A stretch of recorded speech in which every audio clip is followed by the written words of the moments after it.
Links are right there at jimmychurchradio.com.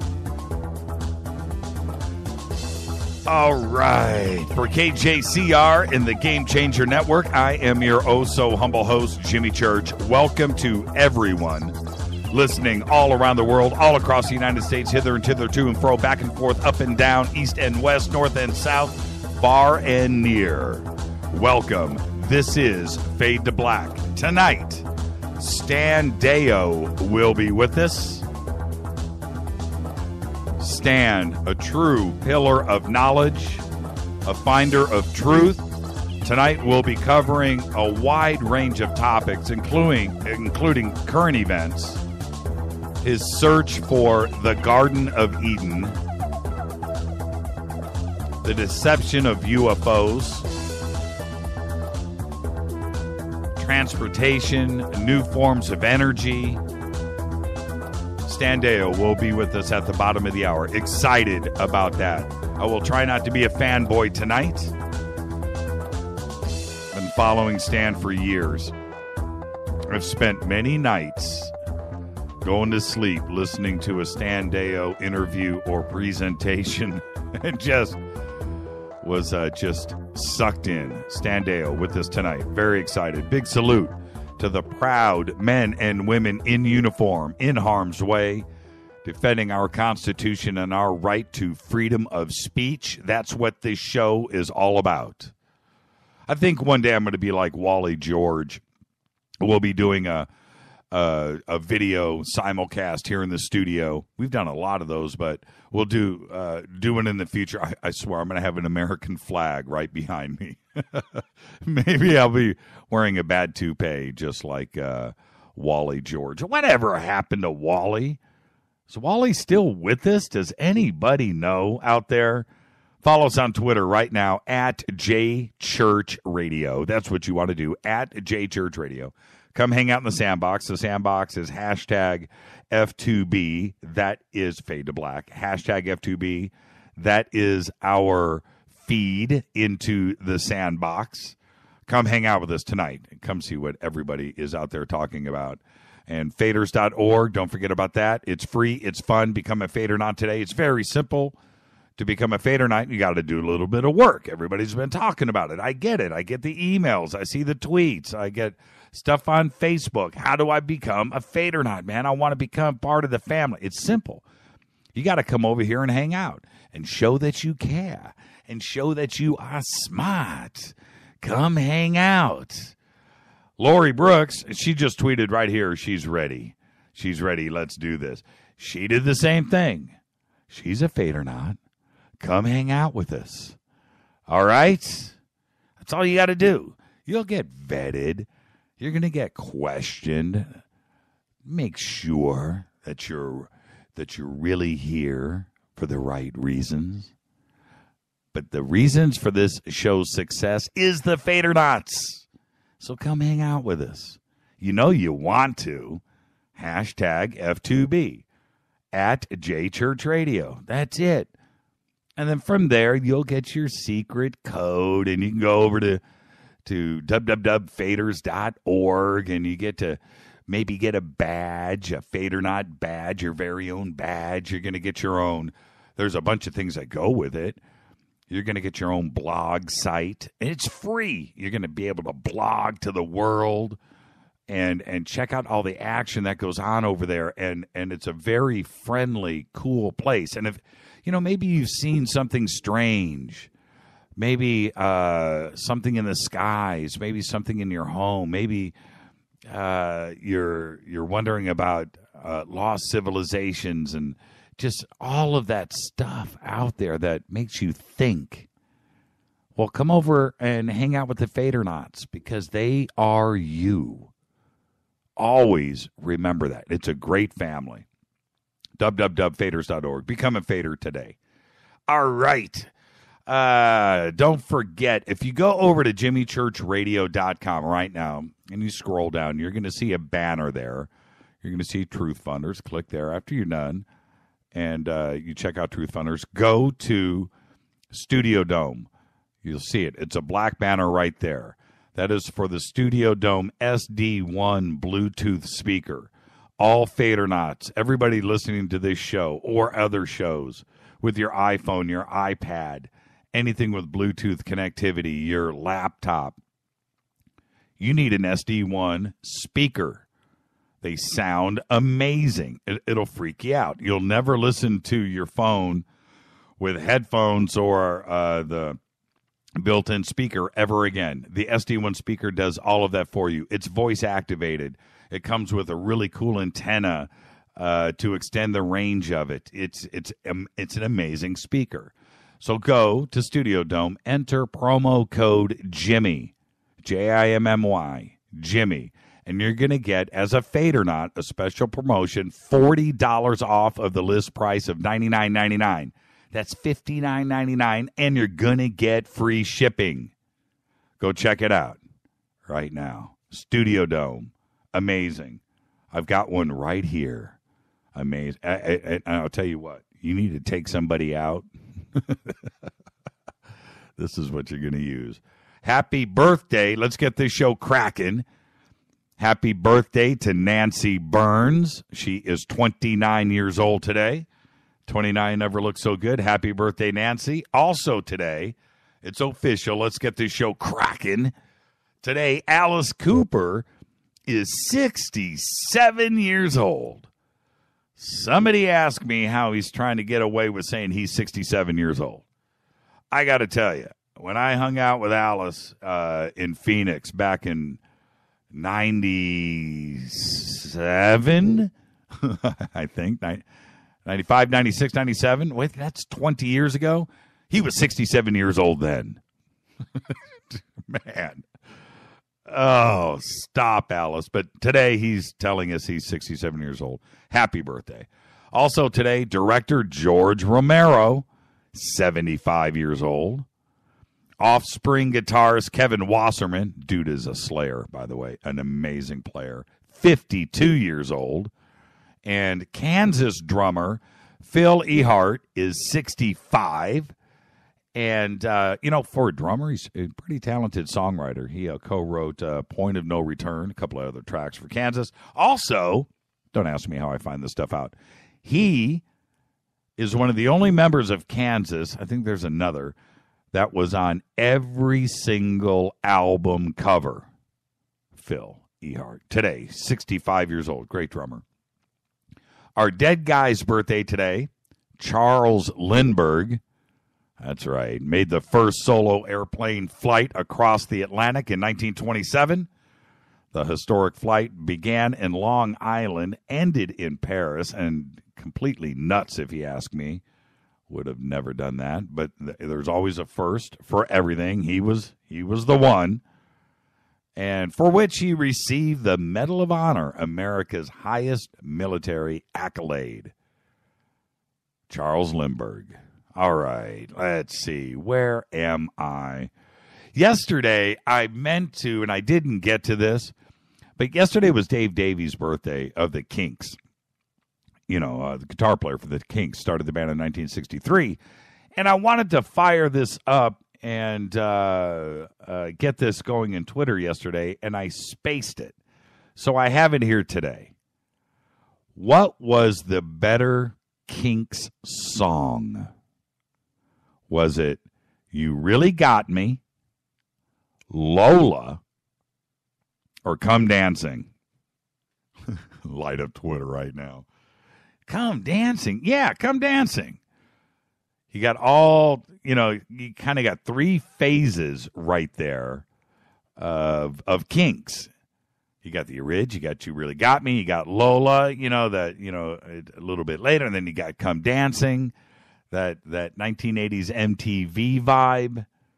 And I kind of like Come Dancing, to be honest with you. You Really Got Me, as cool as it was, Van Halen's was better, but You Really Got Me, a little bit sloppy.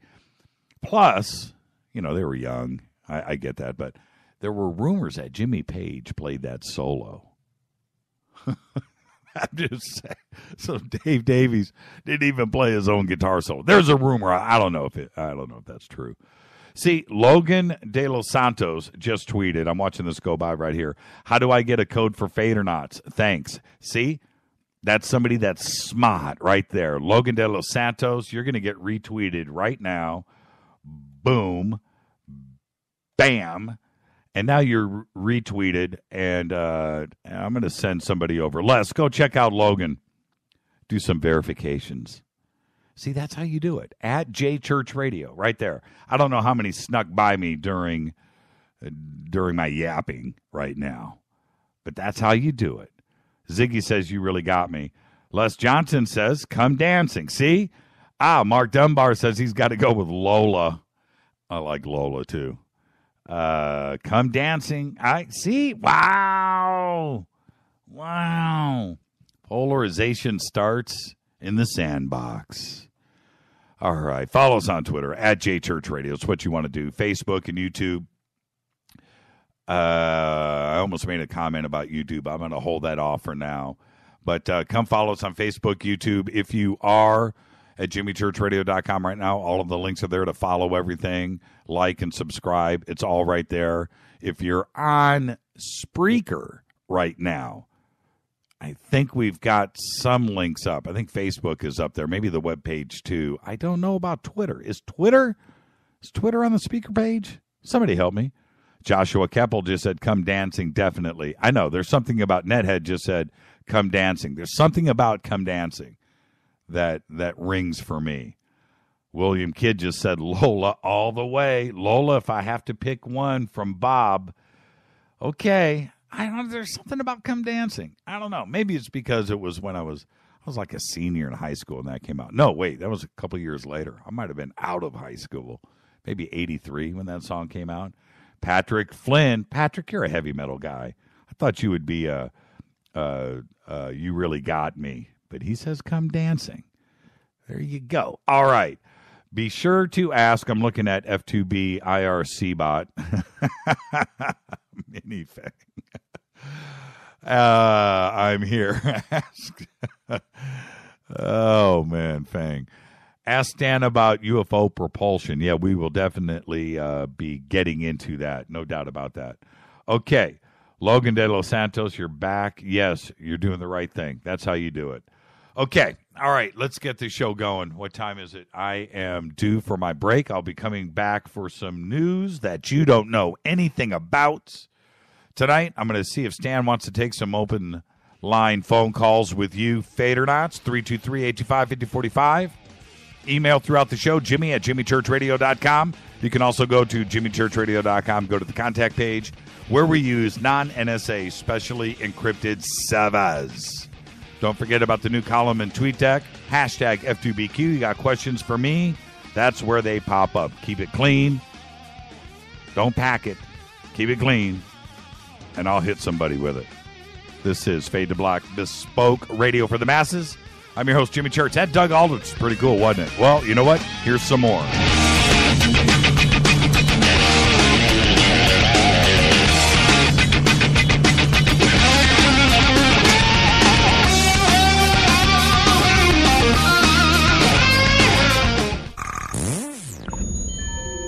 You're listening to Jimmy Church, Fade to Black.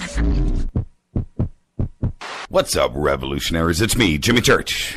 Do you have an IRS or state tax issue? Well, I did, and I called national tax experts. My problems were fixed, done, fini, and man, I gotta tell you, it was a relief. National tax experts are a recognized tax office that services clients in all 50 states. Doesn't matter where you live. Give them a call. I'm telling you, they take the time to understand each and every client's individual financial status as well as their financial goals. And that's exactly what you need, my brother, when you're taking on the evil 3-letter. So, seriously, give them a call today at 1-877-909-5444. Again, 1-877-909-5444. Or go check out their website, www.nattaxexperts.com. That's NATTAXEXPERTS.com. Tell them Jimmy sent you. This is KJCR at jimmychurchradio.com.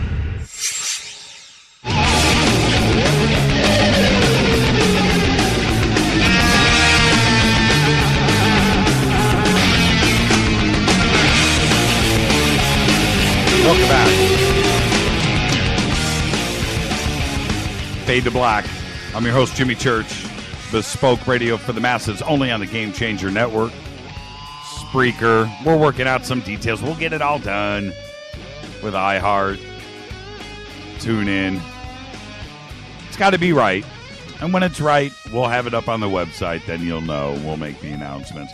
Got an email from Ben Miller. It's a long one, but he says, if Art Bell is going to be coming back at 9 to 12, do us a favor and change your time so you end at 9 o'clock at night. Please. Thank you, Ben, for the email. We'll wait and see what's up with Art, but we were here first, man. I don't think we're changing anything. We've been doing 7 to 10 now. By the time he comes back, it's going to be 2 years. I'm not going to change my time. That's like saying to Coast or anybody else out there, hey, man, you know, Art's coming back. Can you move your times around? No. No, it's up to Art to pick his best time. But no. It ain't going to happen. You know what? You never know what the future is. I might change my mind, but I doubt it.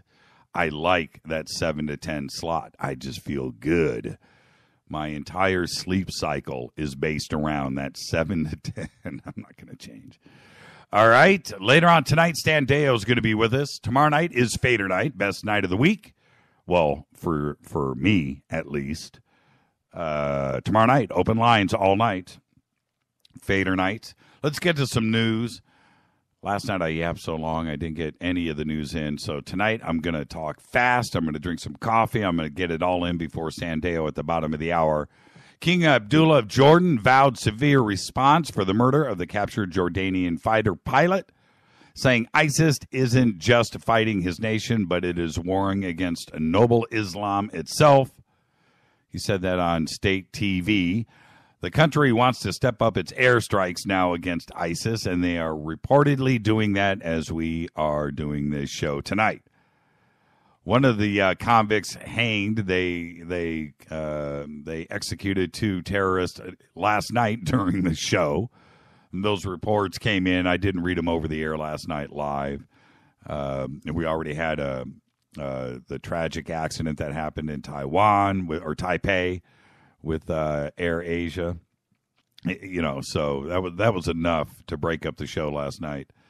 But that's it. They executed 2 convicts yesterday, and they were 2 Al-Qaeda convicts. And I just got to say, don't they have any ISIS dudes in jail? They got any captured ISIS guys they could have strung up? I think the world is waiting for something like that. We've just been a little bit too soft. I hate it when we're soft.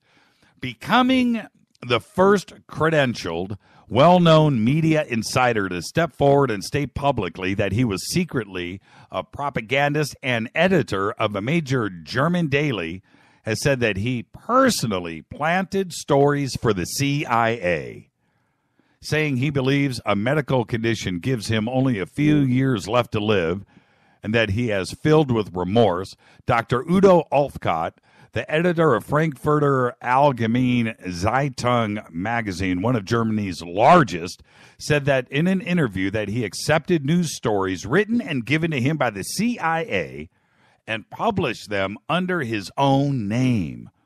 Olfkott said that the aim of the deception was to drive nations toward war. Dr. Olfkott says that the corruption of journalists and major news outlets by the CIA is routine, accepted, and widespread in the Western media, and that journalists who do not comply either cannot get jobs at any news organizations or find their careers cut short. Ooh. He also said that the book that he wrote is not allowed to be reported on. It's called Bought Journalists. It's not allowed to be reported on. And he was also in any media outlet, and he was also a government advisor for German Chancellor Helmut Kohl. An Israeli-led consortium has received 6 million euros from the European Commission to develop a phone attachment that could tell you if you have cancer just from your breath, often months before any other scan or test. That's right. Instead of stationary scanners, Hikes Nanos, it's called the Nanos, N-A-N-O-S-E, the Nanos, 2 capital N's, which has been developed since 2006, requires a tiny but high-tech gold-plated chip fitted with tiny nanosensors. They work by detecting abnormal chemical combinations in the breath of someone nursing a malignant tumor. I'm not making this up. They already have a commercialized version of it that looks like a breathalyzer, but that's big and clunky. The new version will plug into your cell phone, you breathe into it, and you'll find out. Months before a scan can detect it. On May 31st, a Cessna 150 airplane carrying 2 men crashed near the Front Range Airport in Aurora, Colorado. This was last year. We all remember this. The pilot, Amrit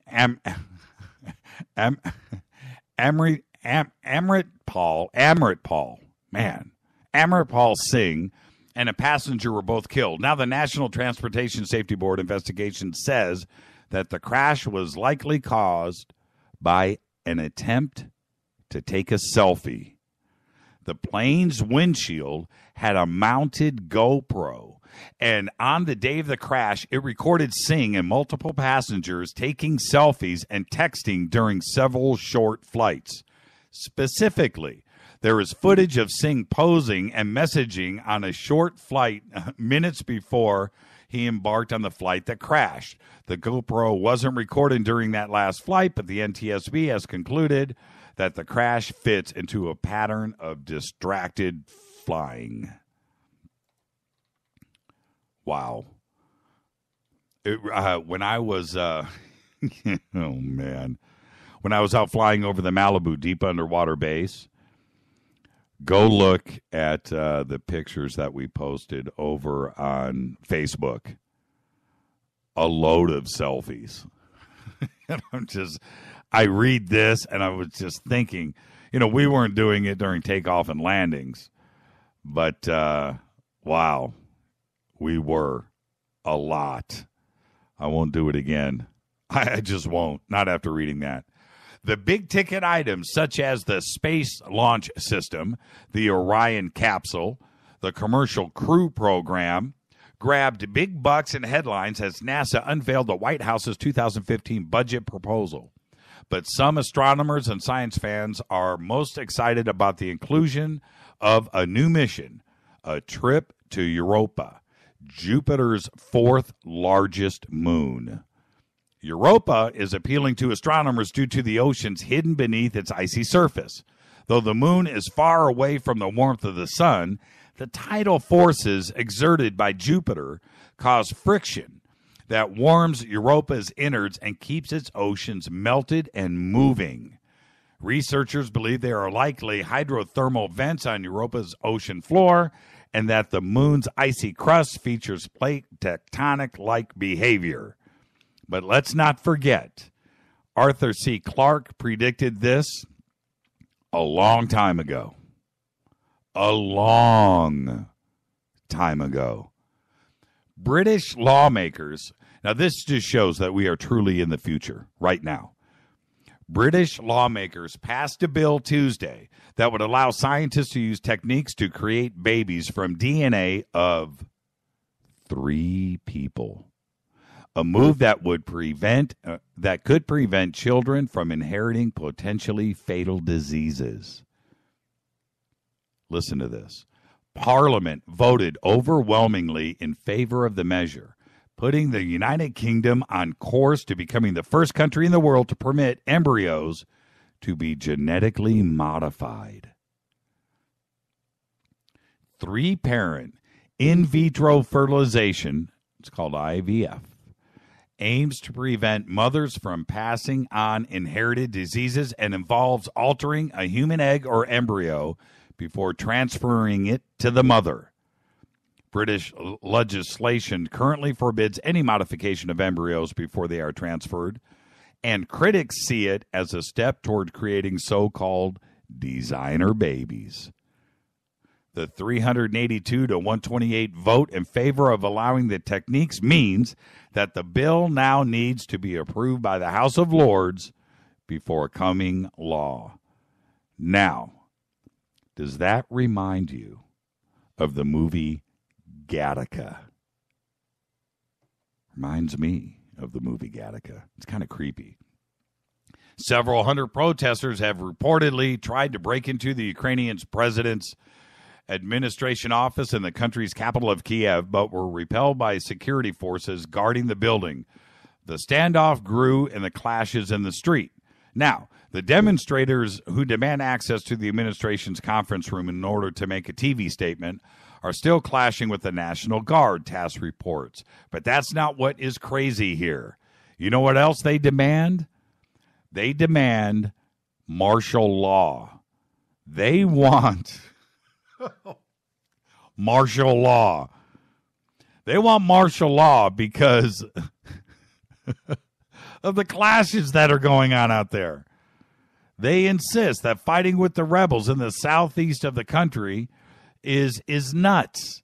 And the only way to control it is with martial law. When was the last time you had a protest to break in to the presidential palace and take over the TV to demand to the president to get martial law cracking? Crazy. Radio Shack is quickly running out of time and money. I reported on this a couple of times this year. Radio Shack is something that I think most of us in this country hold near and dear to our heart. They have over 5,000 stores, and one of the company mottos is there's a Radio Shack 5 minutes from 90, I think it's 99, 95% of the entire population. That's right. There's a Radio Shack everywhere. And around our studio, there's 4. Our home, back home, there's like 4. Seriously, there's 4. Within blocks. They are everywhere. But now, the New York Stock Exchange delisted its stock and removed it from the NYSE. Right now, there are reports that the stock is below 24 cents a share. That's right. And some reports are it's actually down to 0. Could be a good buy if they restructure. I'm telling you what. This is Fade to Black. When I come back, Stan Deyo will be with us. Excited. An entire night of world events with Stan Deyo. Tomorrow is Fader night. This is Fade to Black. Only on the I said it again. Only on the Game Changer Network. I'm your host, Jimmy Church. I'll be back right after this. Stay with us. More Doug Aldrich.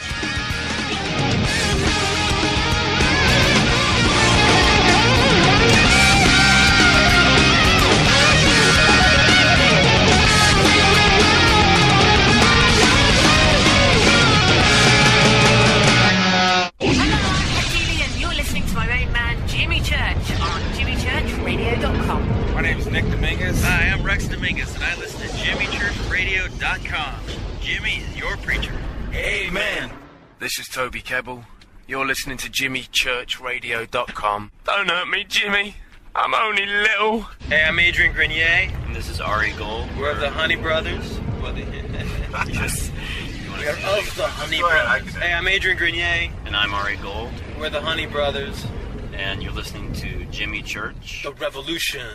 KJCR. JimmyChurchRadio.com.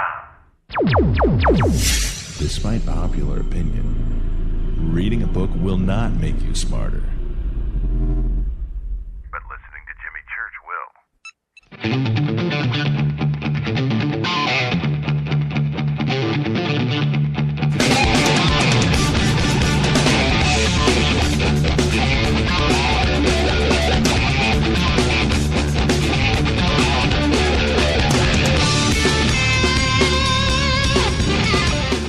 All right, everybody, welcome back. Fade to Black. Bespoke radio for the masses, only on the Game Changer Network. I'm your host, Jimmy Church, your oh-so-humble host. Shoot me an email right now, Jimmy@JimmyChurchRadio.com. If you have any questions for myself or Stan Deyo, hashtag F2BQ and Twitter is what you want to do. And follow us on Twitter at JChurchRadio. Of course, hashtag F2B is the sandbox. Come hang out. We'll blow through, 2, 3, 4, 5,000 tweets tonight. Come check it out. You've heard about it. You want to see what's going on. It's right there, hashtag F2B. Stan Deyo was born in Clifton, Texas, to a family of American pioneers, and his father was a U.S. Army Air Force Base commander in World War II. Stan was awarded a partial engineering scholarship to the University of Texas and was given a full congressional appointment to the U.S. Air Force Academy at Colorado Springs. He was the only fourth-class cadet who received written permission from General Curtis E. LeMay, head of SAC at that time, to drink coffee and sit at ease during meals. And somebody in Twitter, please remind me to come back to that with Stan tonight. That is very interesting. Upon returning to Dallas from the United States Air Force Academy, Stan trained in computer programming at IBM. Shortly thereafter, he formed his own Mission Impossible team, solving extremely sensitive, difficult corporate computing problems. Stan's main love is still advanced propulsion and free energy for research, which took him to Australia in 1971 to work with these systems as part of a global project under the direction of such men as Dr. Edward Teller and Dr. Andrei Sakharov. Stan has held above top secret security clearance and has worked undercover for the FBI. He was part of an exclusive black project headed by Dr. Teller, specializing in the development of flying saucer technology. He is a public lecturer all around the world on such subjects as the coming global economic collapse, developing solar-related crisis in the Earth's climate, the UFO deception and its real intent, suppression of badly needed technologies, and the coming destruction of America by civil war, followed by foreign invasion. I would like to welcome to the program Stan Deyo. Stan, welcome, sir. Yeah, nice of you to invite me, and on this nice cold evening over here in Colorado. Well, I hear it's going to be 70 tomorrow, so you can relax. Isn't that crazy? We've got the fireplace going tonight, and tomorrow's going to be kind of a heat wave. Heat what? Yeah, you know what? You might be right. It might be your last chance for a couple of months to break out your Denver Nuggets shorts or whatever you wear. But it's kind of strange how weather here in the United States, especially lately, certainly swings all the time. It happens here in Southern California too. It'll be 40 degrees one day and 90 the next, and then back to 40. And I know it's not sub-zero, but it's still a shock to the system. And I have woken up here in Burbank with frost on the windshield. It has happened. As long as you don't wake up needing to tread water, that's the problem. You know what? I remember that's an interesting point when we were switching insurance companies on our home, and we were checking the boxes, right? What do you need? And let's talk. And we got to the flood insurance section, which is separate from your other insurance and should you carry it and so forth. And I was thinking, I think we're cool. So we didn't go for it, right? We didn't. And it's just one of those things. Oh, man. You don't want to come home one day and see something like, you don't wish that on anybody, including yourself. But when it happens when you didn't check that box. You know what I mean? Yep, absolutely. So, Stan, how you doing? Oh, good. I just had an interesting conversation with my 2-year-old granddaughter down in Perth, Australia on Skype, and with her dad, my son Nathan. And she's 2 years old today, and it was quite an interesting discussion with a little ballerina with pink shoes and pink tutu. A 2-year-old Australian accent by chance? It was more like Oh, that's amazing. We have so much to talk about tonight, but we can change the gears. I want to know exactly what she said. We can spend some time there. Well, she told me, I asked her what color she liked the best. She had a multicolored little butterfly she was holding, and she said pink. And I said, well, okay. And her mother says, all colors to her are pink. So, right. yes, okay, that's good. That's good. But they're going to take her to a one of those aquariums like in San Francisco where you can go underneath and look at the animals, the fish swimming around you. Right. So that ought to be a real treat for her. Well, Rita and I, we have a 2-year-old niece. Her name is Elise, and we were watching a video the other day, and her new word is, "That's amazing." Right? So we're watching these videos of our she's not, it's our niece's daughter. So what is that? Is that a grand niece? How does that work? Your niece's daughter. I don't know. It's direct blood. There's got to be a name for it somewhere. Anyway, her name's Elise. And we're watching this video of her posted the other day where they were making cookies or brownies or something in the kitchen. And she just looks up at her mom and says, "That's amazing." I watched that video 20 times. That's cool. Yeah, big lump in my throat. Where does the time go? It's just, I know. My granddaughter's dad, Nathan, he's in his 30s now, and he's got an older brother. It's he's about your age now, and that really makes me realize that time has gone swish. Just gone. How do we slow it down, man? I mean, seriously, do you have there is a way technically to do it, but with a gravitic field. Yeah, right. I was going to say in your propulsion system research. Yeah. Are you slowing it down? Obviously you are, because you look like you're 22. So there's something going on. You're very kind. But... the truth hurts sometimes because I look every bit of 51. But well, I haven't seen your picture. I know Holly said she heard you the other night on Coast to Coast. And right. Yeah, Jimmy Church. I was just listening to him. I said, okay, well, I'll tell him you said hi. So done that. Okay, just so we know. Okay, just that I was talking to you earlier today about Twitter.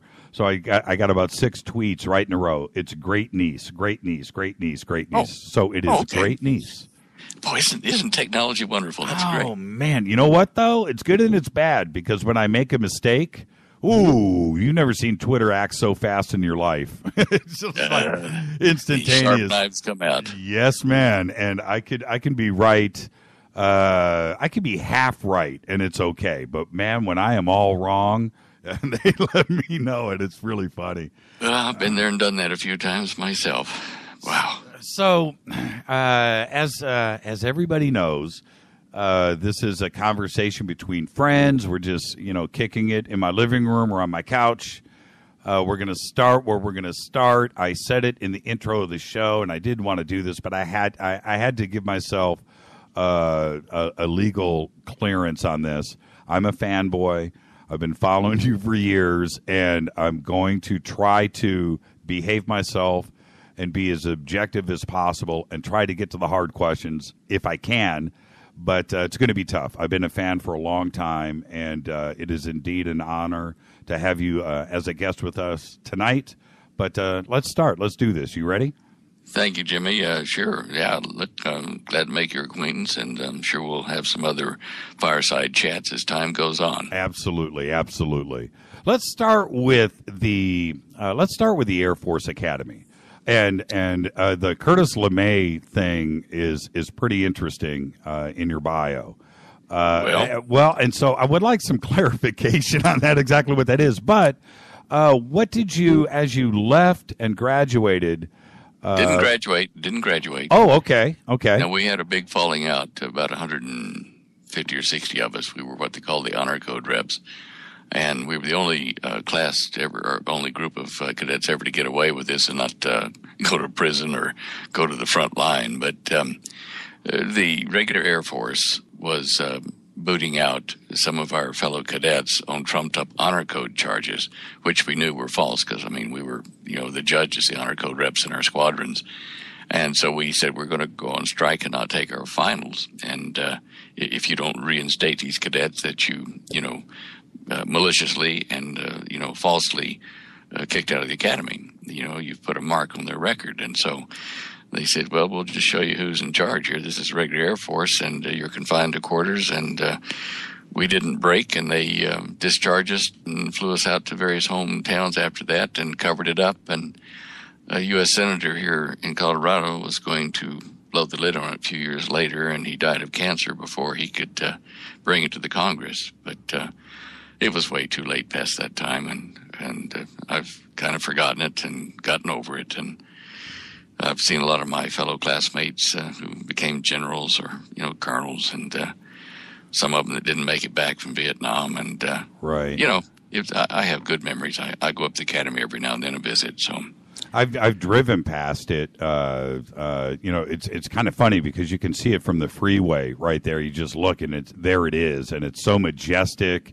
Sitting out. I think there's like a little valley before, and it's sitting up on the hill there. But I've driven past it in the summer, and I've driven past it in the winter, and it's like, there it is. That pointy building there with the 17 spires is our church, right? And, I tell you what, services in there on a Sunday morning were absolutely magical because there's colored panes of glass running up the spires, all 17 spires, and you sit in there. Of course, you're being quiet, and sermons going on, and the heat on the aluminum spires would make it go pop, creak, pop.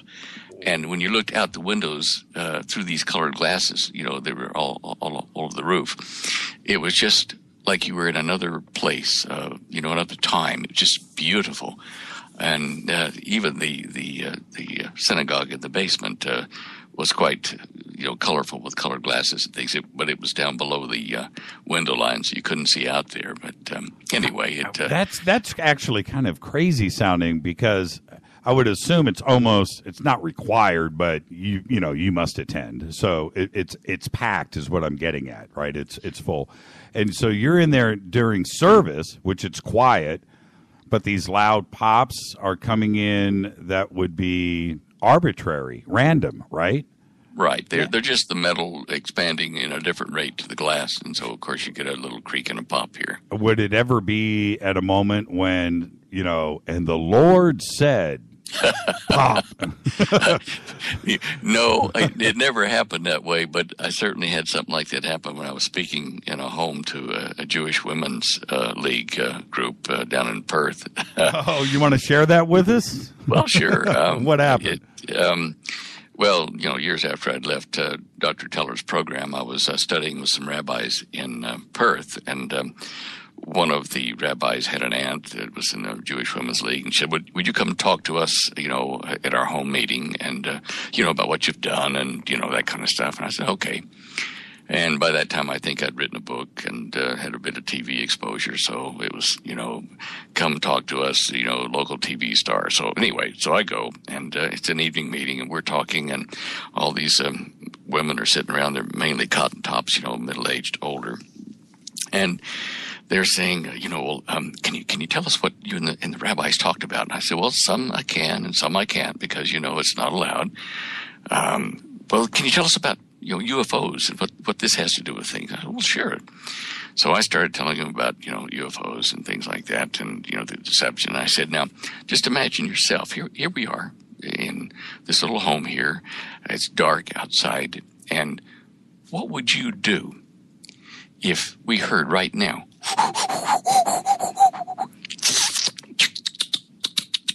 and one of them came to our door, and I'm lowering my voice like this as I'm talking to them, and they're all straining to hear what I'm saying, and bang! Someone hits the front door, right? Well, one woman fell on the floor. I thought she was having a heart attack. Several screamed and fell over their chairs, and it turns out that the woman's son was coming back from a date early, but it was one of those moments like you're talking about. Oh, you're not right, Stan.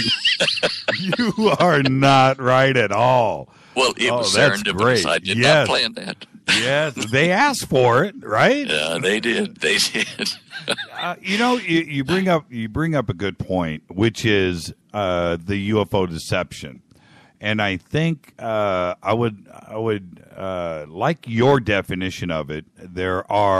It can be interpreted so many different ways, and it's something that you have publicly spoken on for years, and I love the way that you present it. So, what is your definition of the UFO deception?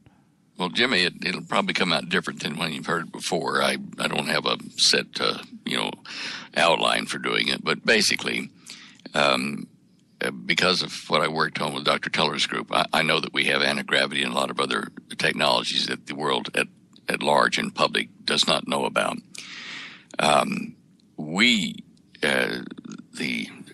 When I say we, they did it before I joined the group, but Teller's group formed after the end of World War II.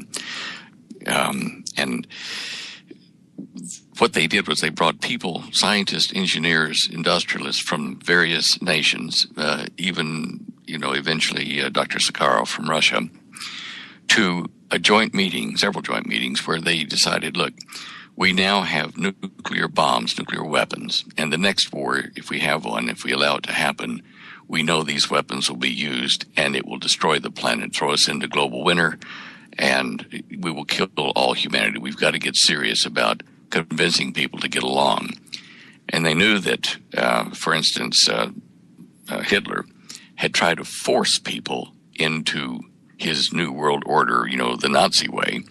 And the French underground had proven that would not work, because the tighter Hitler squeezed them, the more ambitious they became underground, blowing up bridges and hitting infrastructure, and he just could not control them.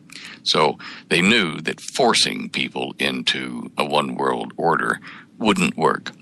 They knew that negotiating at a peace table, like the League of Nations had failed before that time and the United Nations was being formed, but they knew that you couldn't get 196 nations, any two of them, to agree on a single thing in religion or politics, much less 196 of them.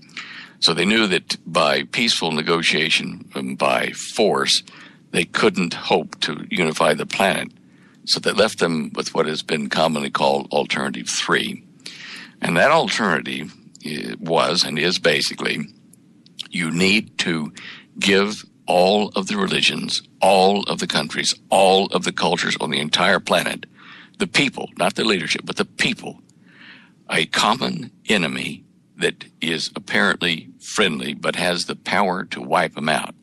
And I use the two brothers analogy, where when you were young fellows, 10 or 12, and you were in your room, you shared a room, and Dad was down the hallway, and it's nighttime, and you're supposed to be sleeping, and you're throwing pillows at each other and stomping on your beds and making noise. And Dad says, I've got to work tomorrow. If you don't be quiet in there, I'm going to come in and smack you. Okay? Right. So a few minutes pass and it starts again. So this time you hear footsteps coming down the hallway, and bang, the door to the room swings open, and there, kind of highlighted in the hallway light, is Dad with the belt, and he's going to kill you if you don't get along. And so, yeah, Dad, okay, bro, let's cool it and go to sleep. Right. So, sleep, everything's fine, it's peaceful. A common enemy greater than you has presented, and the brothers represent the 196 nations and their people on this planet. And the guy with the belt is the mysterious being who is not part of your crowd. He is from off the planet. He is advanced technology, so advanced that it's like magic to you. Right. And, this overcomes religious and political and economic differences all of a sudden. It's like 4th of July Independence Day, that movie, when the big mile-wide diameter ships all parked over the major cities, people have to come together rather quickly or they're going to die. The whole planet's going to die. Right. And it's that scenario, and it's built upon Alternative 3. Now, in the early 50s, in 1954, there was a NSA or NSC directive passed, number 5412, which formed the 12 men who would oversee keeping technology that we had stumbled upon and had traded with alleged alien beings from the public, and would oversee the development of underseas and underland bases all over the planet to develop the magical technology that we wanted to use to make a fake UFO, alien landing. But rapidly we changed that opinion in the early 50s, because when they met the real ones, deals were struck where they would be able to sample DNA things on our animals and some people, limited quantities, and in exchange we would get anti-gravity and various other technologies to help us with our intent to form a world government. Well, that agreement, that handshake, didn't work. Almost from the start, they started abusing their privileges to abduct people and to mutilate, livestock and animals, and to do DNA crosses and crossbreeding and all that kind of stuff. Mm-hmm. Now, it was not until the late 70s that our agreement with these critters fell apart. And when I say these critters, now I've not met them. I heard about them. I was briefed on them, but to my knowledge, I never met one. There are 3 types that I know of, and you're familiar, I'm sure, with the tales of the short little gray critters with big eyes, and then the vastly taller, thin ones with bigger eyes, and then the tall ones that are human, right? With fair-haired skin, and light skin and light eyes, and if you move their hands or their arms in the sunlight, you will see kind of a rainbow shimmer in it because of the small scale-like structures in their skin.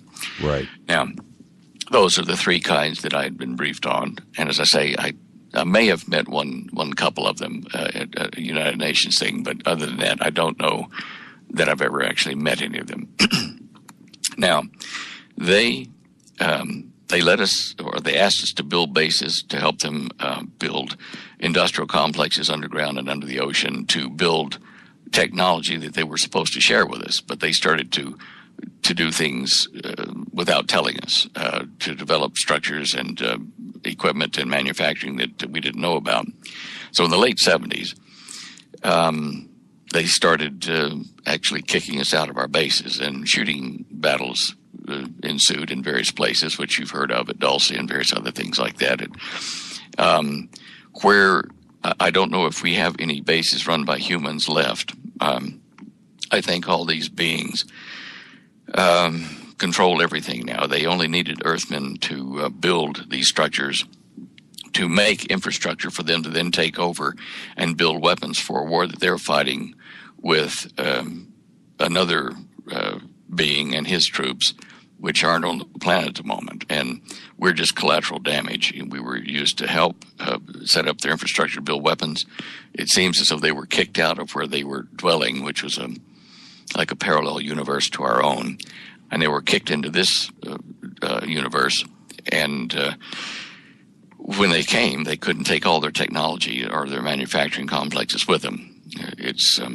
It'd be like us landing one of our super jets on an island with a bunch of natives. We couldn't reconstruct our super jets without a lot of infrastructure to build semiconductors, chips, glass, all that kind of stuff. That's their situation. Right. So anyway, in my opinion, I tried to understand, where these beings came from, why they were preparing for a battle with a bigger alien, force or whatever. And when I studied with the rabbis, I suddenly figured out, okay, this is what the biblical prophecies were talking about. The fallen ones came out of the sky, which was probably some kind of a portal. They were gated from a parallel universe, led by Lucifer, Satan, and his minions, and they were cast to earth. And, of course, it does say that in the Bible. And in the last days, he'll be cast down to earth. And he'll traverse the earth like a hungry lion.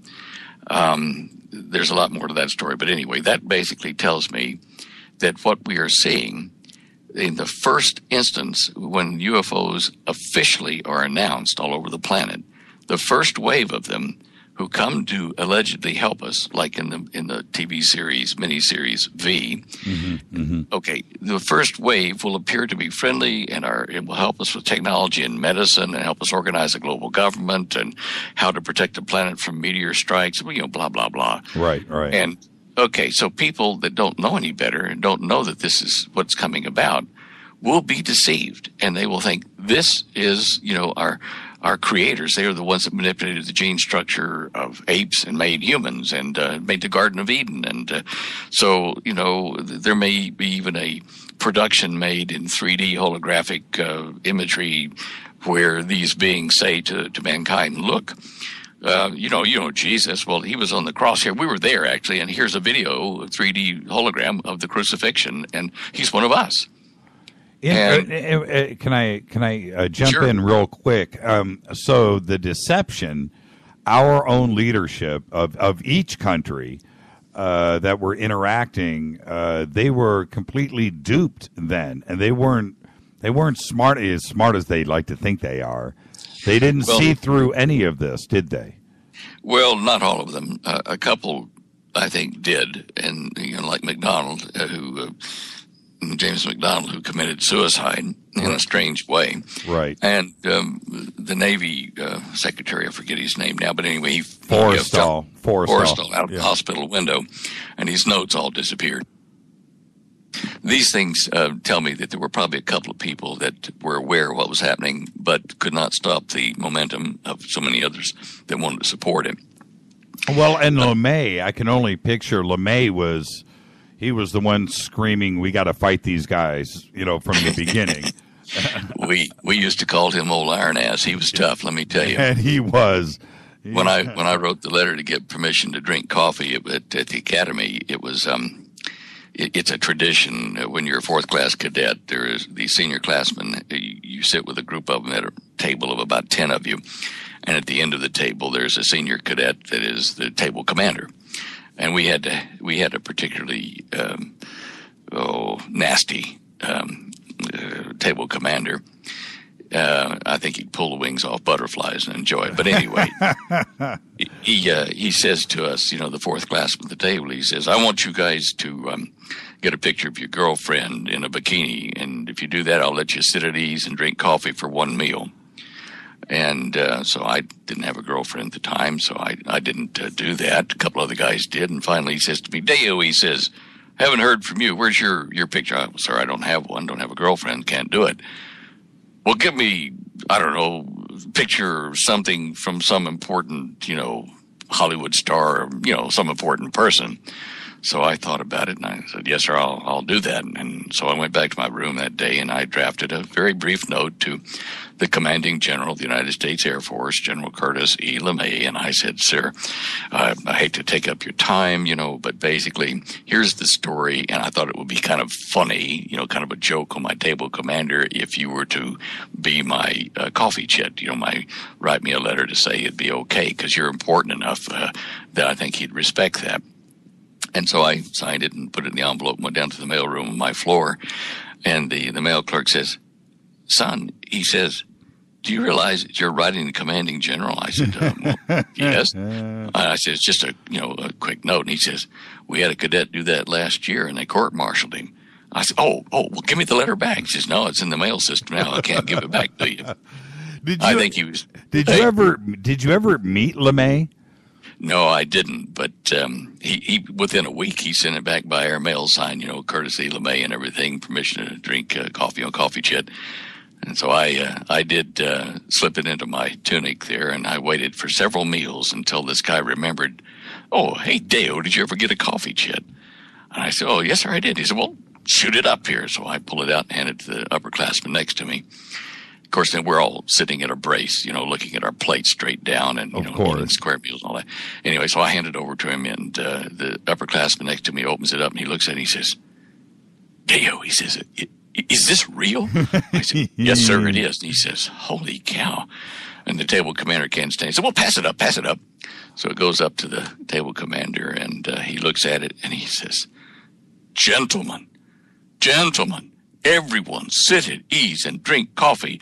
This man has talked to God and lived. Well, I always picture, the reason why I ask is because in every movie where you've got that discussion going on in the Oval Office, should we or shouldn't we, and let's behave. No, there's always one guy chomping on a cigar, with a bunch of stars on his shoulders, going, let's nuke them, and that's Dr. all. Strangelove. Yeah, right, exactly. Well, Independence Day, Yeah. and that's got to. I always picture that, that's based on LeMay. I think I think it LeMay. is. Yeah, exactly. LeMay wrote the book for that character, and it's just portrayed in every instance when that scene needs to be written. They write in LeMay. Yeah, he was tough, but he was fair. I got to tell you what, I really respected the man. There are a number of stories about things that he did to his men and with his men that just underline the fact that he was a cool leader. I liked him. Now, in 1971, when you took the trip, it was to Australia, right? Right. With Dr. Teller. Was that when you were introduced to the development of flying saucer technology? Was it in that period? Yeah. I was recruited in Dallas. I was approached privately by Dr. James R. Maxfield, and he was an associate with Teller on the project, and his office was there in Dallas. And he did explain to me that they were already way ahead of me. They'd had 3 different types of saucer craft, and they knew what I was doing at home in my private lab. And to be honest, someone had broken into my house, into my lab at the home a few months before that, so I suppose that's where they found out what I was doing. And I hadn't filed a patent yet, so it was still pretty close to the chest. But anyway, he said, look, we know what you're doing. We know that you're experimenting with anti-gravity, and we've already done that. We've already got a working craft, and we also worked with dynamic plasma craft and blah, blah, blah. And my jaw hit the floor hearing that first time in his office there. And he then started to move people and places and things to get me out of the United States with my family and set me up there in Melbourne, Australia. And that's when it started. And my control agent was a man that the Queen had knighted, Captain Sir John Williams, an older seafaring type guy, tall, really good bearing, like a naval admiral would be. And he's the one that had my security files and everything about my shoe size and all that stuff. And he was the man I reported to there in Melbourne. He actually told prime ministers what to do and when to do it in Australia. So I kind of give you an idea of the power that they wielded. Wow. I don't want this to get away from us. We're going to come right back to this subject in just a second. This is Fade to Black, bespoke radio for the masses on the Game Changer Network. I'm your host, Jimmy Church, and we're talking with our very special guest, Stan Deyo. A variety of subjects tonight. We're somehow going to swing this around to some of the events that are happening in the world today. Right now, we're talking about flying saucer technology that Stan was involved in, and also the UFO deception. And I want to jump back, Stan, if you don't mind. You had mentioned our cooperation with ET in building infrastructure here on Earth. Now, Twitter just lit up when you mentioned that, about 20 questions in a row concerning the Malibu base. Are you familiar with the discovery that we did last May out here off of the coast of California with the underwater? We called it the alien base. Are you familiar with that structure? Yes, I did see the video, and it was interesting and impressive. I don't know if it was one of the ones that was in operation when I was with the program, but one thing I've got to tell you is you don't actually have to have an opening for a craft to go through it. You can actually go through solid matter with some of these craft. Sure. So, but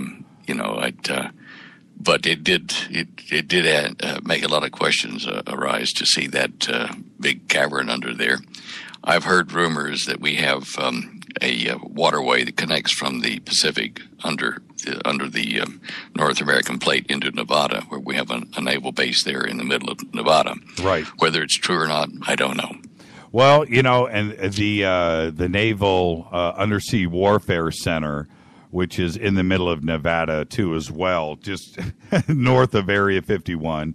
It's a kind of a strange place to have that kind of installation. And then also, and you're right, because where that entrance is, the purported entrance, I should say, off of Malibu. You have Magoo right there. You have a Marine base. You have a naval installation. But if you keep going directly north in a straight line, you go to China Lake in the middle of the Mojave Desert, which is in the middle of the Mojave Desert. The Navy's largest naval base is in the middle of the Mojave Desert. A lot of people don't know that. It's an interesting fact. And then if you continue north, of course, you go straight to Area 51. And it would make a lot of sense that entrance would be there. Whether it's us or theirs, it doesn't really matter. It is certainly an interesting structure, and it doesn't look natural. Yeah. We had troops or technicians down at the South Pole. I think they were mainly the Russian, the Germans who escaped World War II. After World War II, escaped down there to New Schwabenland. It is a well-known, well-documented fact that the Germans, before World War II started even, were sending ships and equipment down to the South Pole to this Schwabenland, which is New Schwabenland, which was under the ice cap, and it was like a valley, and they were colonizing it under the ice cap. Now, it is not really a stretch of the imagination to think that we continued to use that and joined with him after Admiral Byrd confronted them in that fleet that went down there and got miserably defeated by flying saucers.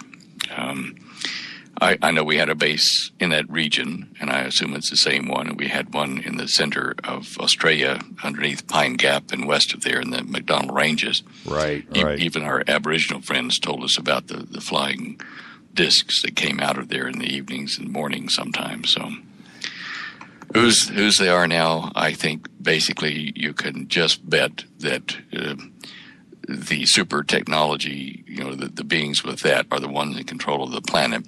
And anything that moves that's antigravitic and more advanced technological devices is under their control. You told a story once, and then we'll go right back into 1971, what you were doing in Australia. And this story ties into that. And you're going to have to correct me. It's been a few years since I've heard you tell the story. But you tell a story about a military demonstration with an actor. Oh, I just gave the ending away, I think. That's wearing a pack, and he takes off and flies. Can you tell that story for us? Because it's it wasn't.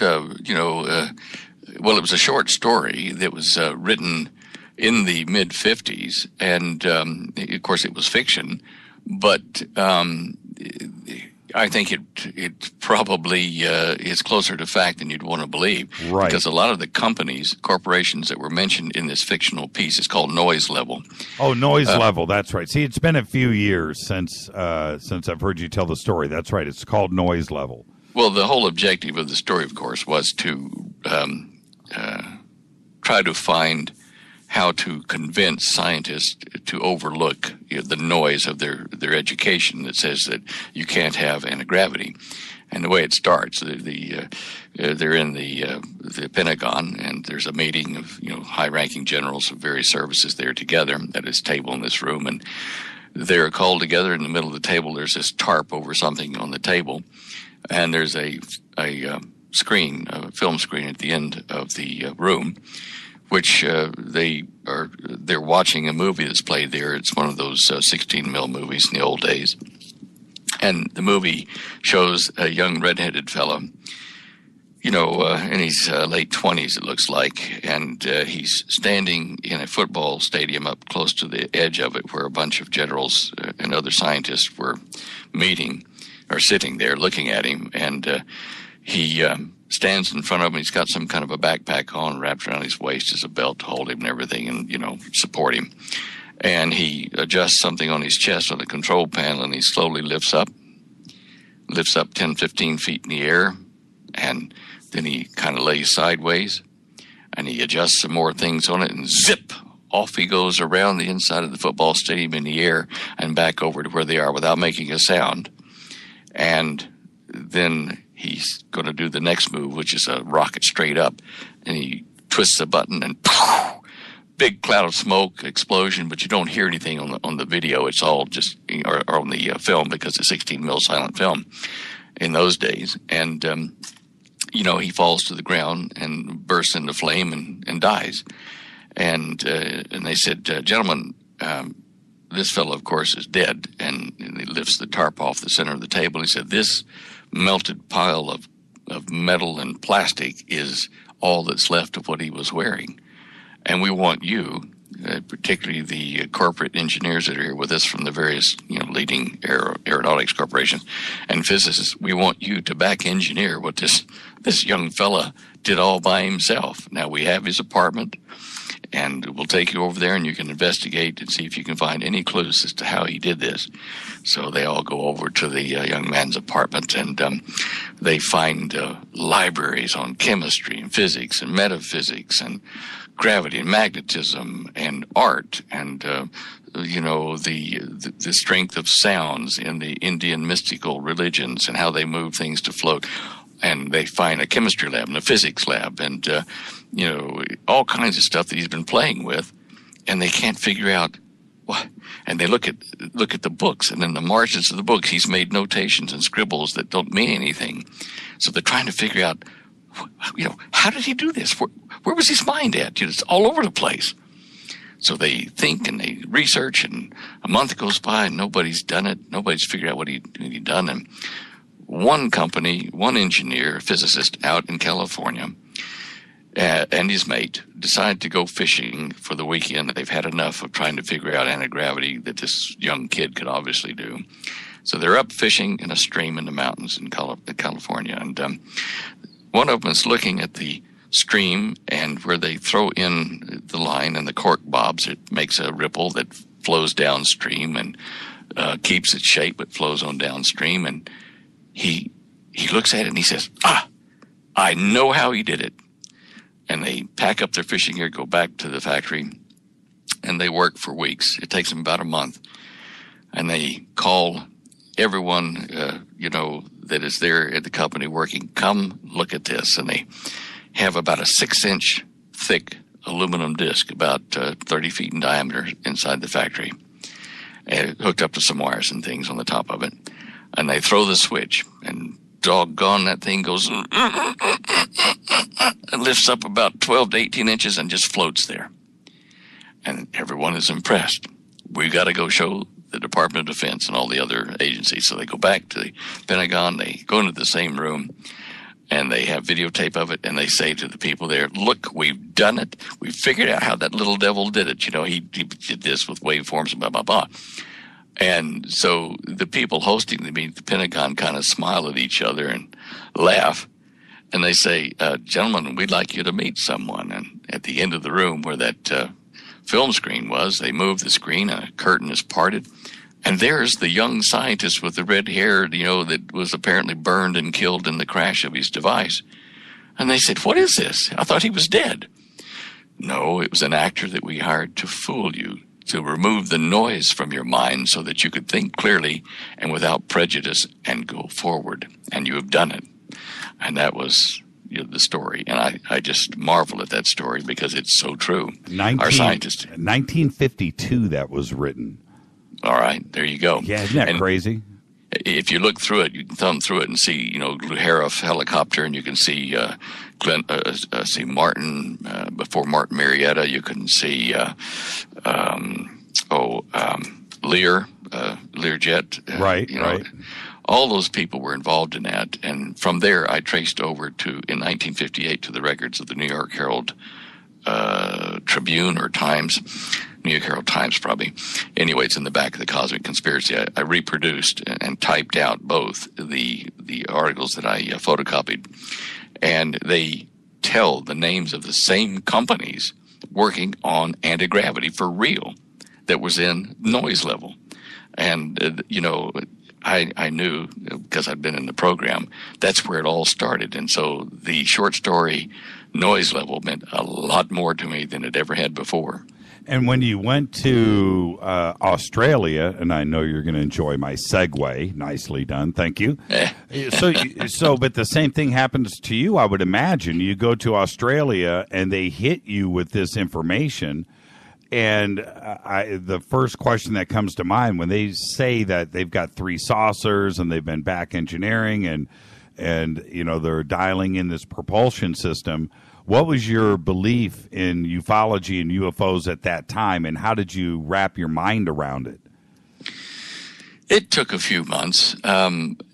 It was an absolute shock to realize that we'd been doing it, but then I realized that there had been tales of these flying things before World War II, not only in the States, but in Europe and in India and some of the really old historical records. And I thought, well, those weren't ours, so there must be another crowd. And that's when, of course, I started asking questions, and there was not enthusiastic response from the higher ups about me asking so many questions about this. And one of the things that really got me in trouble with the group, or at least, in reprimand mode, was that I said, look at all this technology we've got. Why aren't we making this public? I mean, you can own the technology, and you can use anti-gravity to help the human condition. You can use these power cells you've got here to give to the poorer countries. It's they can pump water and grow crops for themselves and live, and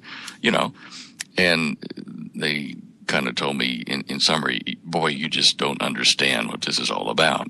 And they were right. And it took me quite a while, and talking to other members of the various departments of the research group, like security and people that worked in parallel projects, because we were very segmented so that you couldn't talk across departments very easily. Right. But after I left the organization, and this is the interesting thing, when we were challenged by these critters that cohabited the bases with us, Sir John said to Sir Henry one day while we were at lunch at the Melbourne Club there in Melbourne, they were talking across me, and Henry says to Sir John, he says, John, they're moving in on us. It's we can't stop it. And of course, I didn't know what they were talking about. I hadn't heard about the battles of the war or anything. And I said, do you mean the European Economic Community is moving into the Australian market, or the Western market? Right. And they looked at me like I'd passed gas at the table, and raised their eyebrows. And John turned to Sir Henry, and says, Henry, shall we go up to the cabin this weekend for a bit of hunting? Yes, that'd be good, John. And the conversation went flat from there on. And it was obvious that I wasn't going to get told what was happening. No, you were not in the need to know column. Definitely not. How does that work, Stan? I've often been confused, because when you have different whistleblowers and researchers talk about top secret clearance and who had this and who had that, and you had a top secret clearance. Is that all there is? Is there, for once and for all, let's put this to bed, is there a 23 levels above top secret clearance? Is there anything like that? Or is it just it's top secret, and then after that it's just compartmentalized and you're on a need to know basis? What is really going on here? There are more levels than just top secret, but they apply to a number of projects or operations, and for that level or for that kind of operation, there will be codes, clearances for that. And if you don't have those IDs, then you're not cleared for that. But there's not a classification level that clears you for everything. That's probably wrong. There probably is one. I don't know about it. But there were security levels above just top secret. I mean, top secret, we had that at the academy as cadets, but it's clearance levels on the projects that you're involved in, and they'll have strange names, and that identifies you, that and the color of a badge you're wearing in the hallways that are marked with colors. That kind of stuff tells you where you can go. So in other words, you have your top secret, and then you have a word tied to it. I'm going to pick something out, car, and then you can access certain information in the car file, but just because you have something like car, that doesn't give you access to anything that you want. You can't walk into anywhere and open up a file cabinet. That's true. And as I say, some of the facilities that we had down there in Australia anyway, they along the hallways are big wide stripes of color in levels above, like stories of buildings underground, and also in doors that have colors on them. And you had to have on your badge, you had to have that color so that a security detail or anyone else for that matter that's cleared on that level, if they look at your badge and doesn't match, there were some levels that there was no shout to stop or anything else. If you were there, you were killed immediately. There was one of our assembly areas for the craft over in the empty quarter of Saudi Arabia in the Jabal Tuwaq mountain range, about 120 clicks out of Riyadh, in the Ruab al-Khali. And there you could only approach in craft that were gravitic craft, and anybody on foot or in air that got within the no-go zone was immediately terminated. There was no questions, no excuse. You were dead. So that's the kind of security levels that they had. And there are some places that there's no danger of someone just wandering in orbit or in other places that are just totally inaccessible under the ocean. You just, you're not worried about people that don't belong getting into those things because they don't have the technology to get there. Right. And it harkens back to Bob Lazar's stories about he went into a room. He was given a stack of documents to review and read, and he went through those. Did they do the same? Or is that how they exposed you to this, or how did they? Because this is, if to the wrong person, you would just go crazy. You would lose your mind. So. How did they disclose it to you? Most of mine was verbal. Some of it was photographs in assembly areas of things happening, and I guess it's different for everyone. But when we started to lose control of our bases is when in the mid '70s when I left the group. I'd only been there a couple of years, 2-3 years, and what happened was one morning Sir John's man who he's like an odd job in one of the James Bond movies. He was tough, and he was the Mercedes driver that would drive us around, Sir John and I. But he showed up on my front porch there in Melbourne one morning with a box of all my material, with all my data files that they had on everything. And he said, you're to have no more contact with Sir John or the group. You're cut off. And I didn't understand this. I thought it was because I was disputing, the use of the technology that we should share with other people. And then I thought, well, I've heard Sir John badmouth the Jews. Maybe they found out my father was Jewish, blah, blah, blah. Right. So anyway, I was suddenly into civilian life again and had to scramble and find work and, live. And, things got a little bit more complicated than that. It forced me to go underground and to run and change my name for a while. Later, I found out that what happened was that not only myself, but at least one other guy that was in England, part of the group, and some others, they disappeared us from their records because they were being overthrown, and they didn't want the tale of what had happened to disappear. Overthrown by who, Stan? Well, these the satanic ones, the fallen gotcha. Beings. Okay, let's clarify something else, because that was a very interesting point that you said earlier. You said they reneged on the deal. The original arrangements that were made in the 50s and 60s. But, the common legend or myth, if you will, is that we reneged. So you said it was them. Can you clarify that? Yeah. I mean, look, we agreed to accept technology and help from them in return for building the bases, and also in return we would let them do genetic experiments on living things here on the planet within reason, and there were limits put on them for that, and they almost immediately exceeded the numbers of and the types of things that they could do, and that was an ongoing issue with them. As I say, was one of the lines in the sand humans? Number of humans, yeah. Really? Yeah. Really? Oh, wow. So we actually agree. Now, was that, oh man, I don't want to go dark, but just stay with me on this. Was that experimentation on humans or maybe just communication with humans? No, experimentation.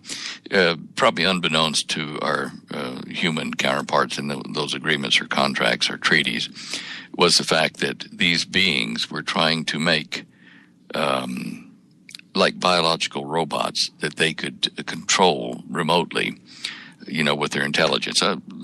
Biblical students would call it possession by demons or whatever, but right. They wanted to make bodies, human-type clones that they could inhabit, in essence. They could override their senses and see through their eyes, feel through their skin, and that kind of stuff, but they were somewhere else, so that if the clone got hurt, it didn't kill them. They just would find another host. The problem with humans that already have an intelligence in the body, a soul or spirit, sure, is that there is resistance there, and you have to they would have to constantly fight that to use that person's body. So I think that was generally what they were doing, is trying to find a clean host that had no intelligence indwelling it, and to use that as a biological robot or I have a couple of avatar. friends. I have a couple of friends that would have worked perfect. That's another story. Let's back up for a second. With the disclosure that was going down, did you see photographs of those three crafts? I mean, that's the $1 million question. But I saw photographs. I saw photographs of the assembly of the anti-gravity craft. I already knew about the dynamic plasma craft and stuff, because that's what I first started out working on. But the anti-gravity craft was inside of a tall, and there were a number of them in stages of assembly, inside of a tall building that looked like it had corrugated metal sides and roof, like in a hot climate somewhere. Could have been the one in Riyadh, or outside Riyadh. But anyway, there were photographs showing the toroidal rings that drive the thing before the lid was put on, and then a cross section of the toroid, which showed that it had a hollow square section for the main toroidal tube, and layers of probably a mu metal wrapped around it, plus flat copper, looked like copper wire coils that were, I'd say at a guess, 1/4 inch to 3/8 of an inch thick and about 4, 5, 6 inches wide. And these were wrapped like bands around that toroid, and wrapped around like you were wrapping a wire around a donut, following it all the way around. And then there was another set of these flat coils on the inside, the whole of the donut wrapped around it in the same plane. And apparently the two were connected by circuitry over an archway, like a bite in the donut or the toroid, where the wiring kind of looped up over and formed like a partial doorway type thing, but it was just to get over something that would go in that slot. Mm-hmm. And I knew immediately that worked, because of what I'd been shown before I even joined the project by one of my, he's actually an employee, but a friend, Colonel George Dice, who had been a SAC Air Force aircraft commander. And George showed me before, like I say, before I joined the group, showed me on a blackboard what his navigator had shown him in the late 50s, something he'd been working on in his home and researching with electricity, magnetism, whatever, and he generated anti-gravity, which is kind of an interesting story anyway in itself, what happened to him. But I said to George, I said, well,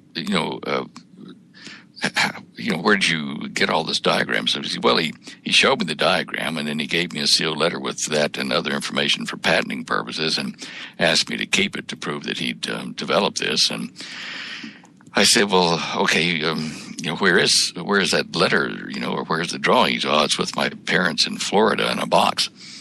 I said, well, can you get the box? And so he rang, and no, they'd done a big clean out and thrown it all away a couple months before.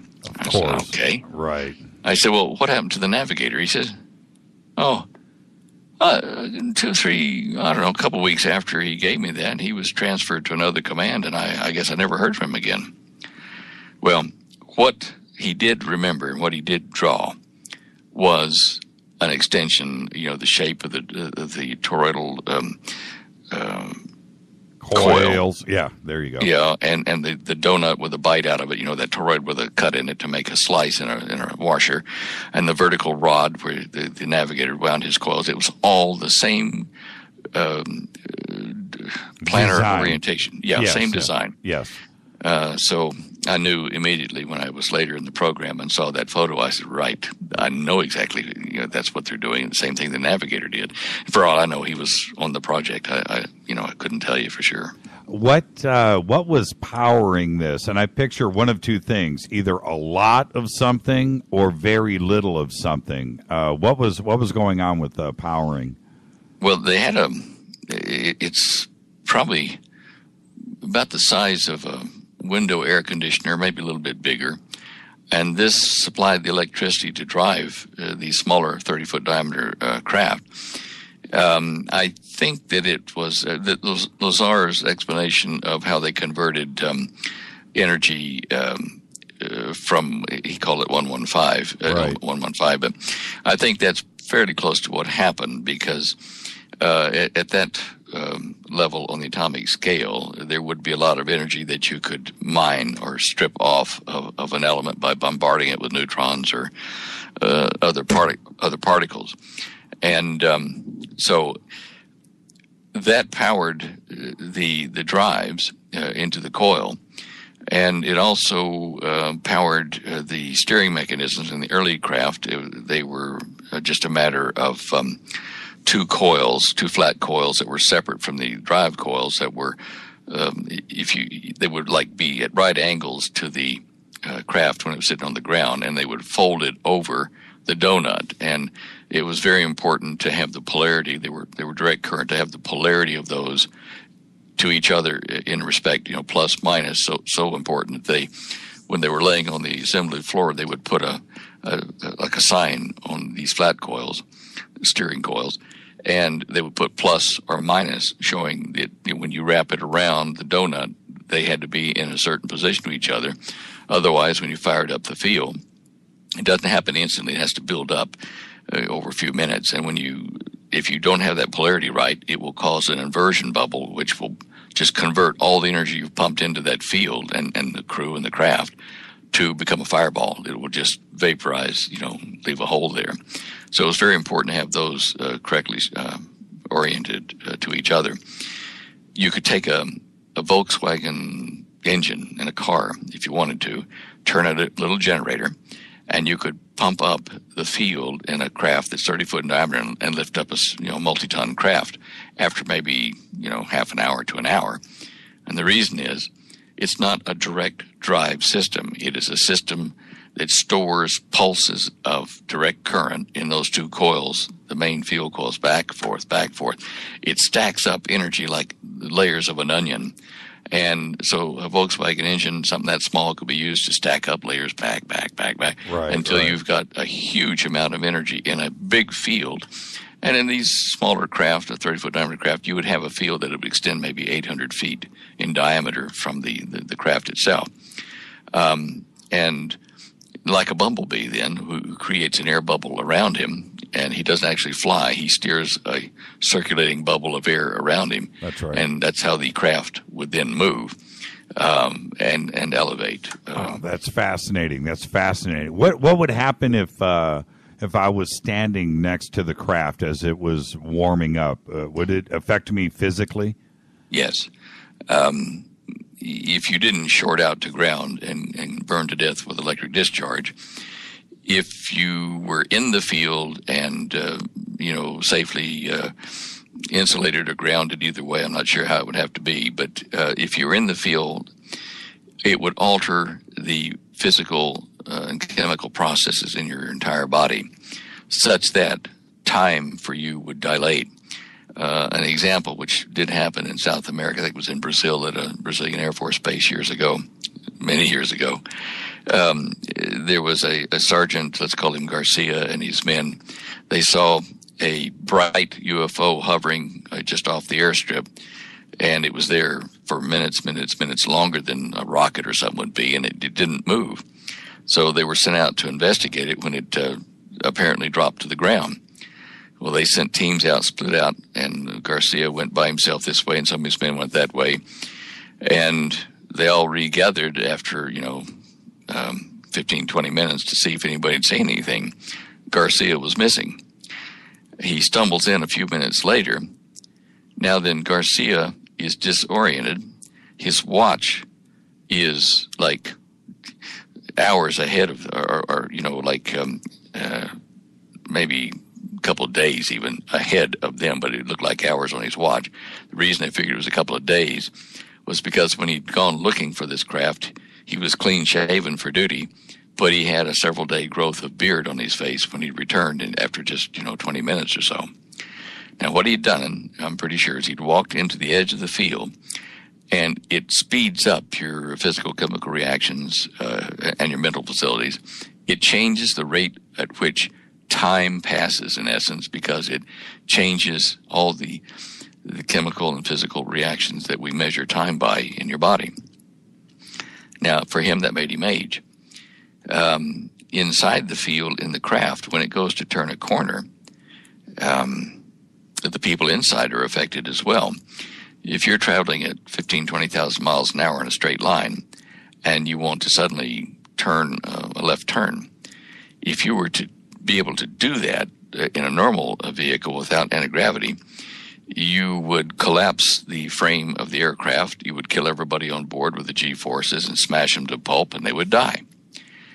On the other hand, if you were going to turn that corner, if you had a clever way to amortize or spread out the change of inertia as you go around that corner over a much longer time, say, take that corner at...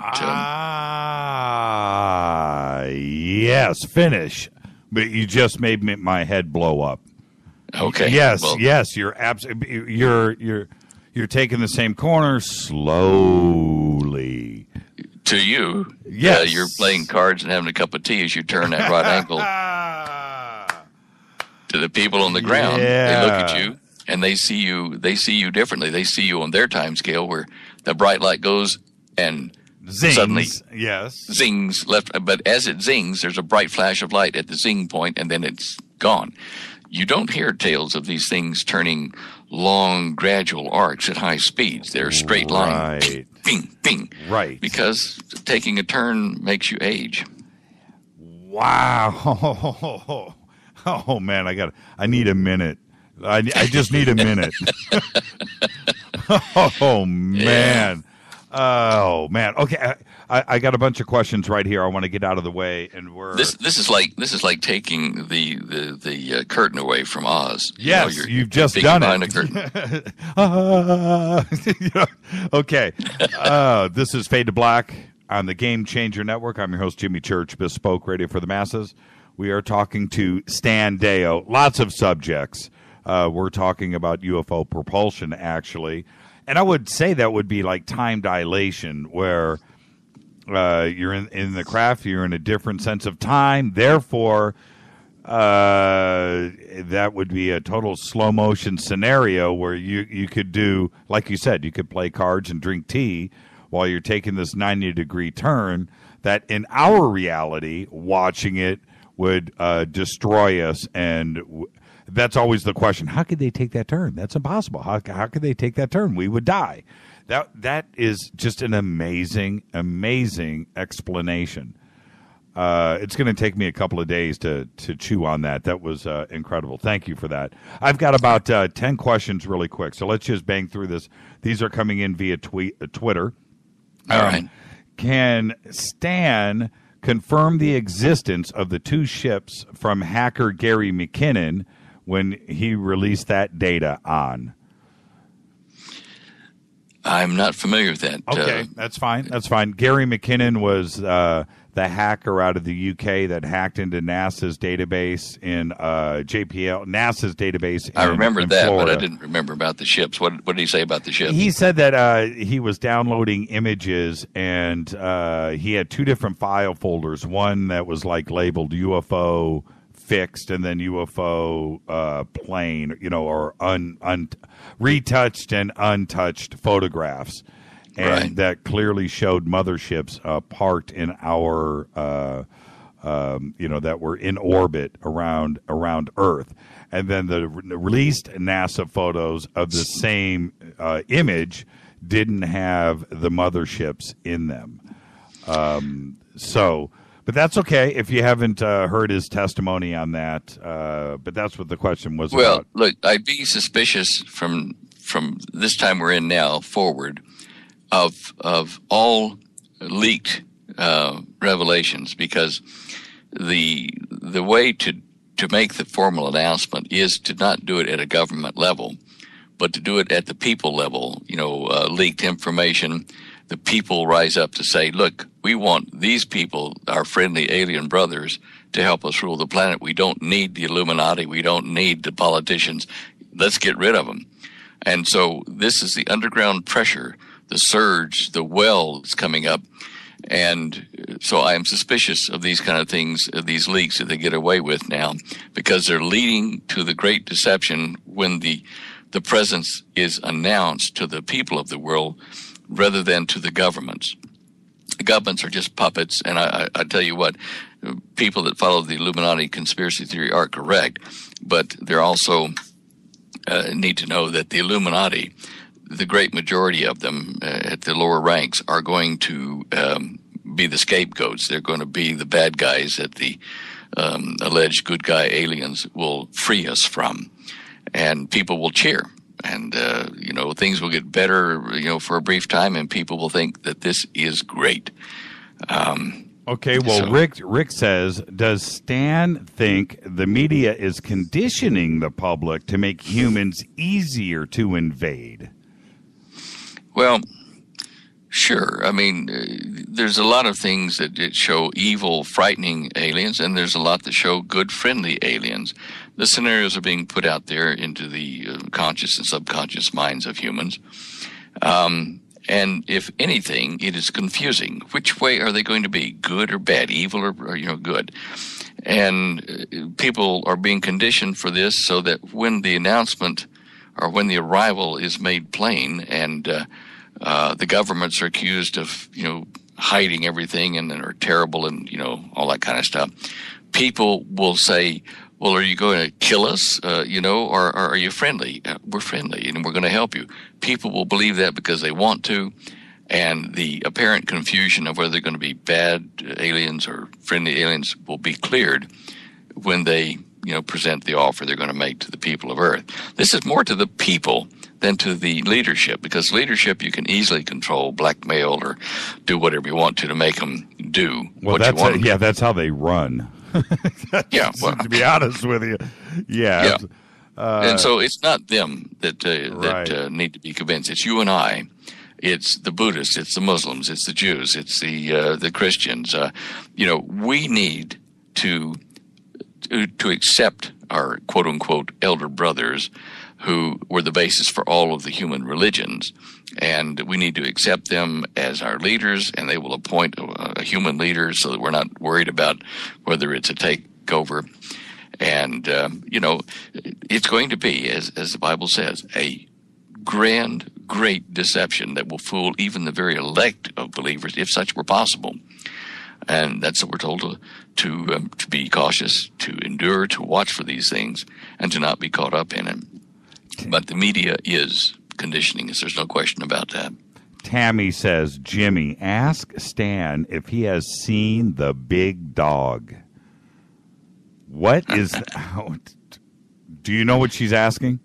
I don't know whether it's a metaphor, meaning like the Grand Kahuna himself, or whether it's... I don't know. Hey, Tammy, hit us back with that. And we need some clarification because I love the question. Let's see. Ed says, if we have all this advanced technology, why are we screwing around and not just take out the terrorist? Well, understand that with the advanced technology we have, it's being held back from the public. Mainly the really super stuff is being run by Satan and the fallen ones. They do not want the world situation to get away from the control of the Muslim terrorists in the Middle East.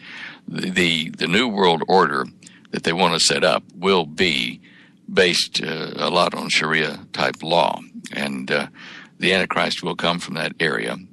His name will probably be a derivative of the name of King Solomon, Soleimani, something like that, or Solomon in Saudi Arabia.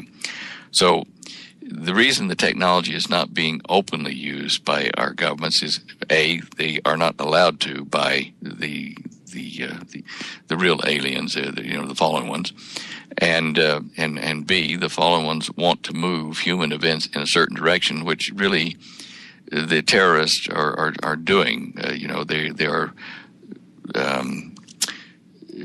They're eliminating our faith or weakening our faith in our governments and human institutions, and so people are crying out for someone to solve the problem.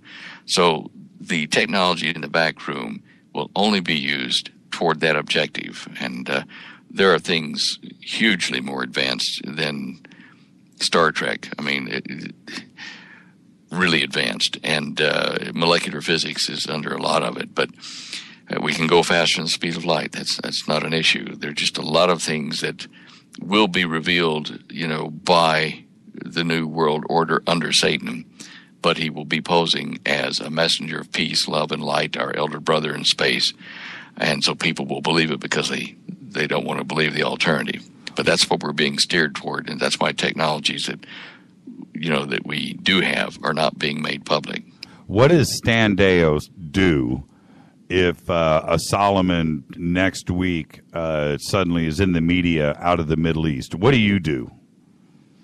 I mean, do you seriously start prepping? And I know you've already prepped, but do you become more prepper than a preppy? I mean, do you just pack up and get ready for it, or is there something that we can do?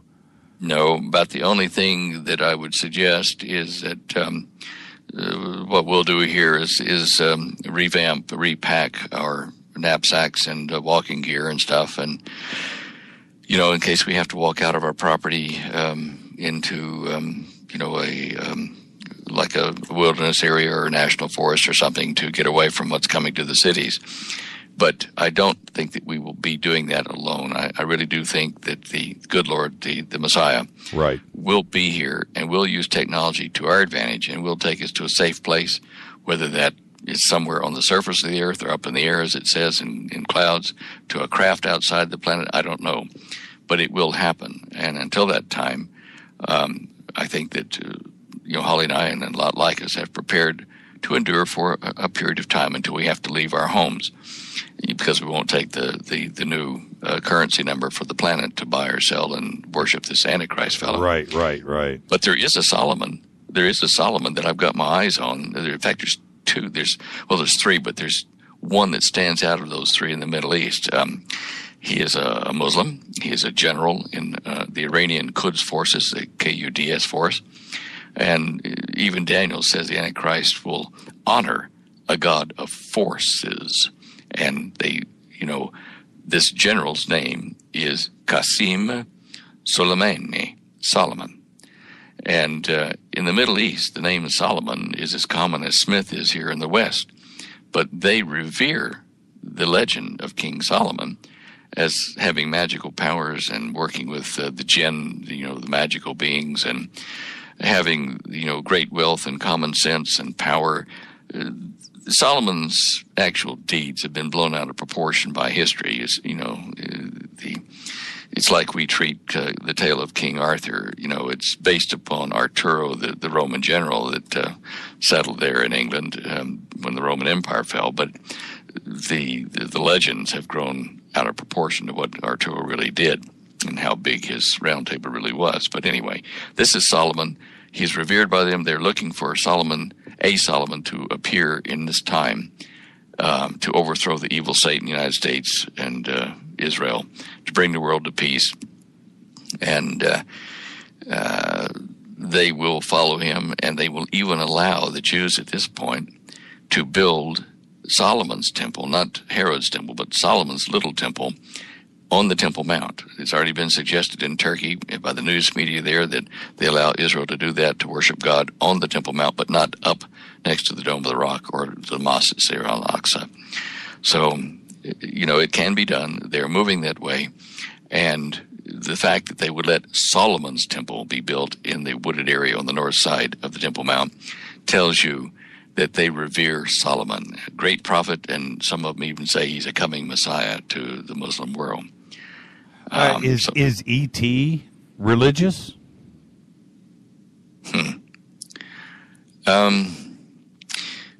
Well, the critters, some of them, I think that the gray critters are really robotic, biological robots, very intelligent, but soulless, if you wish. They're emotionless when they perform actions on abductees. They are, kind of impervious to cries of pain or fear or whatever. They're just mechanical.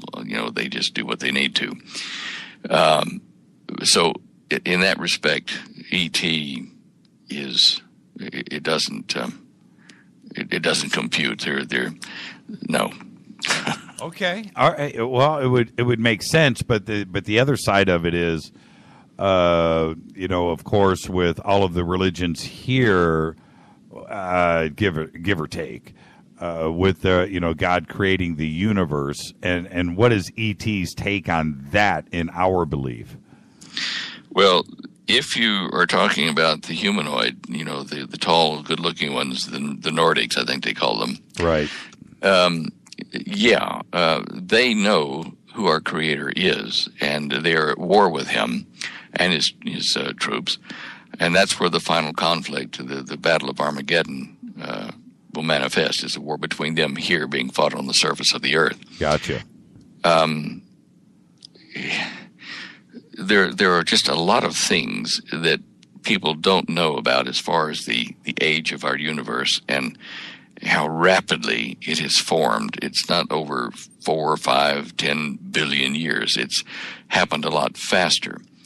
And I put up a link after I talked to you briefly this afternoon. I put up a link on that show images page, and it's all by itself down in about the middle of the page, a white graph, and it shows the speed of light is slowed down from the Big Bang. And this is from the work of Dr. Barry Satterfield, who lives here in the States now, and he's a friend of mine. Mm-hmm.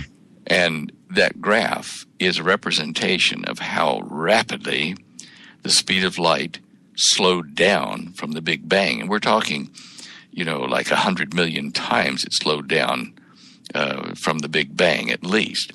And that part of the curve is called an asymptotic curve. It's hyperbolic, but it's asymptotic. And we're on the lower right-hand side of that graph now then, where the speed of light appears to be constant with very small variations. But that affects the age of the universe and makes it down into thousands or tens of thousands of years rather than billions. Right. So there are some things that people need to understand about that, about the true nature of gravity. And once you do that, then accepting Earth, the planets, the stars, as we see them as a virtual reality becomes easier.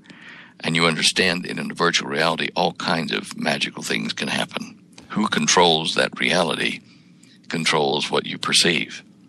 So if you look at it like that, and I'm with you, is the Anunnaki and Enlil, is that Satan, as some researchers have said? It may be. I'm not sure that I agree entirely with the translations that Sitchin made of the Sumerian documents. Michael Heiser, who is a mainstream recognized researcher in the old language, and a stupidly smart guy. Yeah. Ridiculously smart guy. He is that. He really is. We've talked on occasion, and I think that Michael's work, I would believe before I would Sitchin's work on this, and he comes up with an entirely different interpretation. I mean, if you look at some of these ancient languages, pre-flood and then just after flood, we think the flood occurred around 2345 BC. But anyway, with that marker before that time, the written languages were more linear, or lines, lines, parallel lines at an angle, groupings of lines.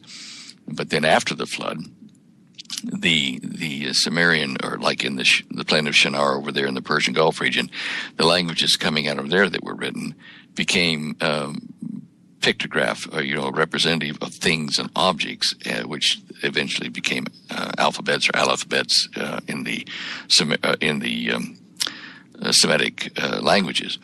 But there was a marked difference after the flood in the way they recorded stuff in writing or in pictograms or hieroglyphs.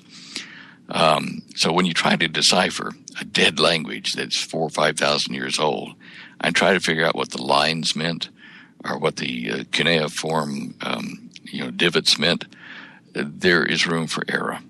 There's just no one living that can tell you what some of those things really meant.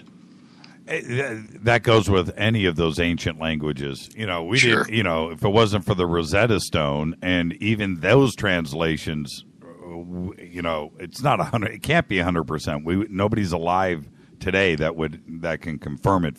For certain. There was a stela. I've got a picture of it. I don't know that I have it up on the website, but I have had it up on the website. The Marduk stela from 600 BC, I think, somewhere in that region, 635 BC. Right.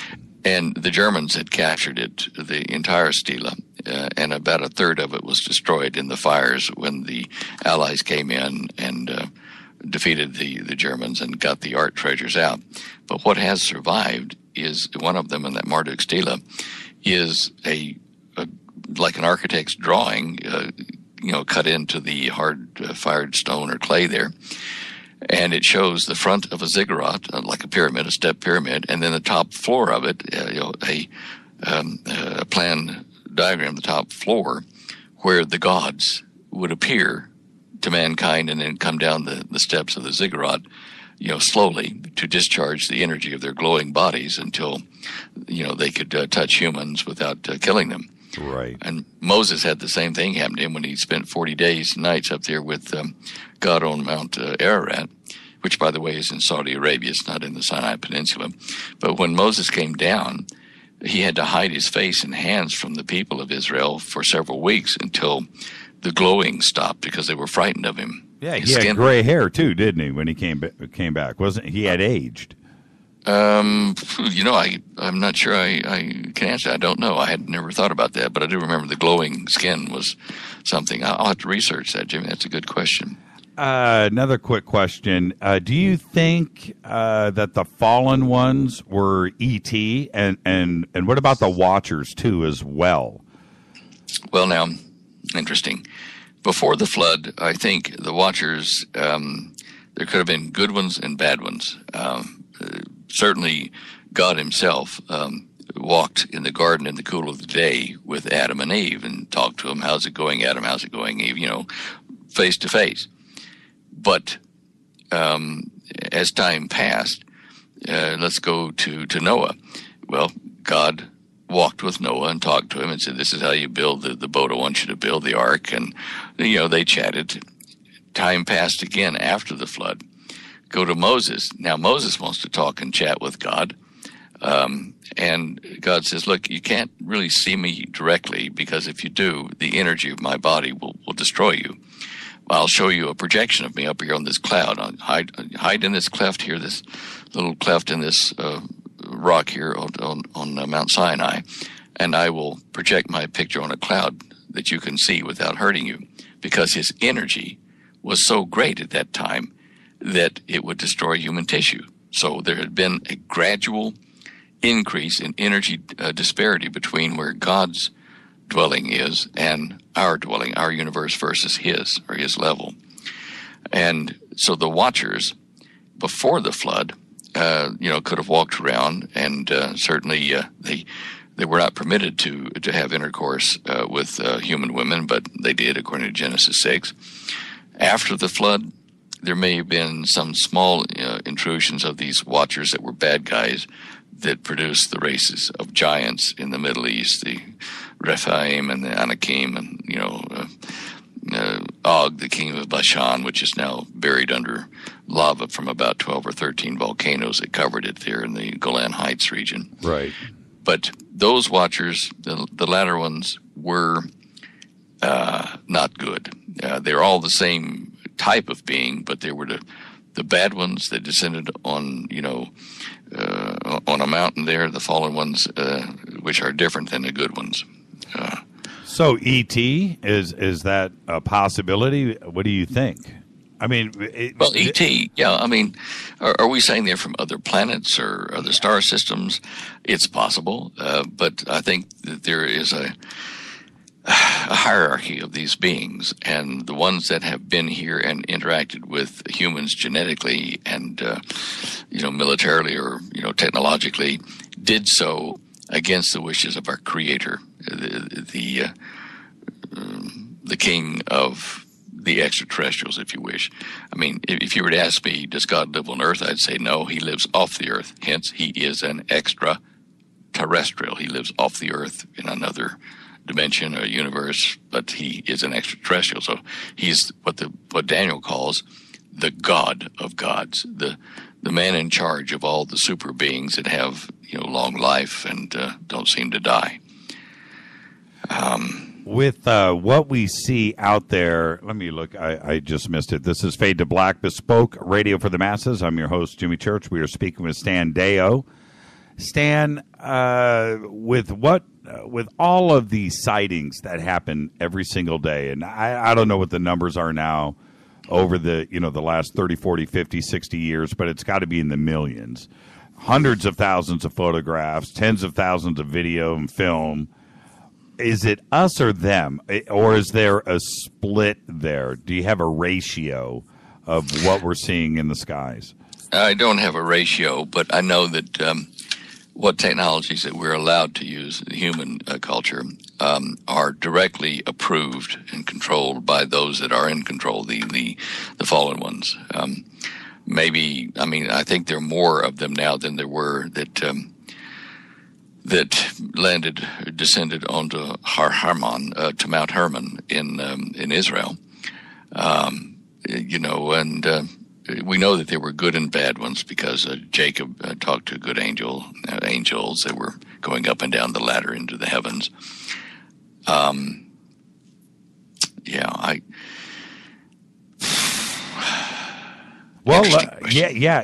It certainly is. Well, let me turn it around. You're driving down the road tomorrow, and a disc buzzes your car and takes off up into the atmosphere and disappears. What do you think you've just seen? Neat technology. Look, I'll tell you this. I was Are you running for office or something? No, look, because I know that we know how to do a lot of this stuff. I saw one of these silver ball things. I was going up to Colorado Springs. I was in the Springs, probably 4 or 5 years ago now. I was going up for lunch up there, and it's a nice day. The sun was out. There were clouds, white clouds, but there was blue sky in between them. And I just happened to look up over Cheyenne Mountain, glancing at it, and a silver ball, to my eye would have been size of a match head up close, at arm's length, and its silver ball dropped out of the clouds, swished over toward the mountain and back up in the clouds and was gone. So I actually did see that, not over the hood of my car, but it was close. And I thought, well, that's somebody's gravitic device. Ours, theirs. I mean, I would hope that some of the human resistance does have some of the technology locked away and has been able to keep it out of the detection of these superior forces, but somehow I doubt that beings that have lived for tens of thousands of years would be fooled by anything that we would do to try to keep from them. So I'd say most of that stuff would probably, as I say, be by their permission or theirs only. When you left Australia, how far did things get? I mean, how Were we at 90%, 99%, 50%, or was it good to go? I left Australia in 2001, just before 9/11 happened here. The control of our technologies was definitely, I'd say the 95% bracket, in my opinion. It's just my opinion, and that's only based on security people that worked on the project that I've talked to after the fact, and various things that they've related that make me think that. Look, I wasn't even allowed to come back to the States until 2001 because the State Department here had taken my citizenship away and my passport away, and I was stuck in Australia as an Australian citizen eventually. But in fact, I still hold dual citizenship. They let me come back. And when I say they, I know exactly who it was. It's a member of former President Clinton. And this particular gentleman was in Australia with Clinton at one time and passed a message to me through a civilian to let me know that the Clinton cabinet had copies of my Cosby Conspiracy book, and that what I had described as the UFO reason d'etre was correct. And that particular individual was the one who eventually cleared to get my passport and citizenship renewed within 7 days, when it looked like they wouldn't let me back in. And probably keeping enemies closer than further away, they let me come home in 2001. So I don't know whether it means that I still had friends at high places, or just wanted to have me closer so that I could be stepped on easier or something. I don't know. Right. Well, we're going to change gears here. I want one last UFO-based question, and it's about Reagan and his famous UN speech. But then I want to go get into your Garden of Eden research, which is so fascinating. And I don't know where the time went, Stan. We have it's gone, and everything that I had planned, my friend, we're going to have you back. So, but on the subject, which is Reagan's famous speech, and he managed to drop ET in speeches a few times. It's not coincidence. It was done with intention. Was it because of his knowledge? Do you think when did he make that speech? Well, he made the famous one at the UN. I'm going to guesstimate. It'll pop up here on Twitter, but I'm going to say 1980. 1981. Do you know when I published my first book, The Cosmic Conspiracy? What year? 1978. Do you know that one of them was purchased by Nancy Reagan? I've read that, and I've also. Oh, I wanted to ask you. See, you need to. Maybe we'll hang for an extra hour tonight.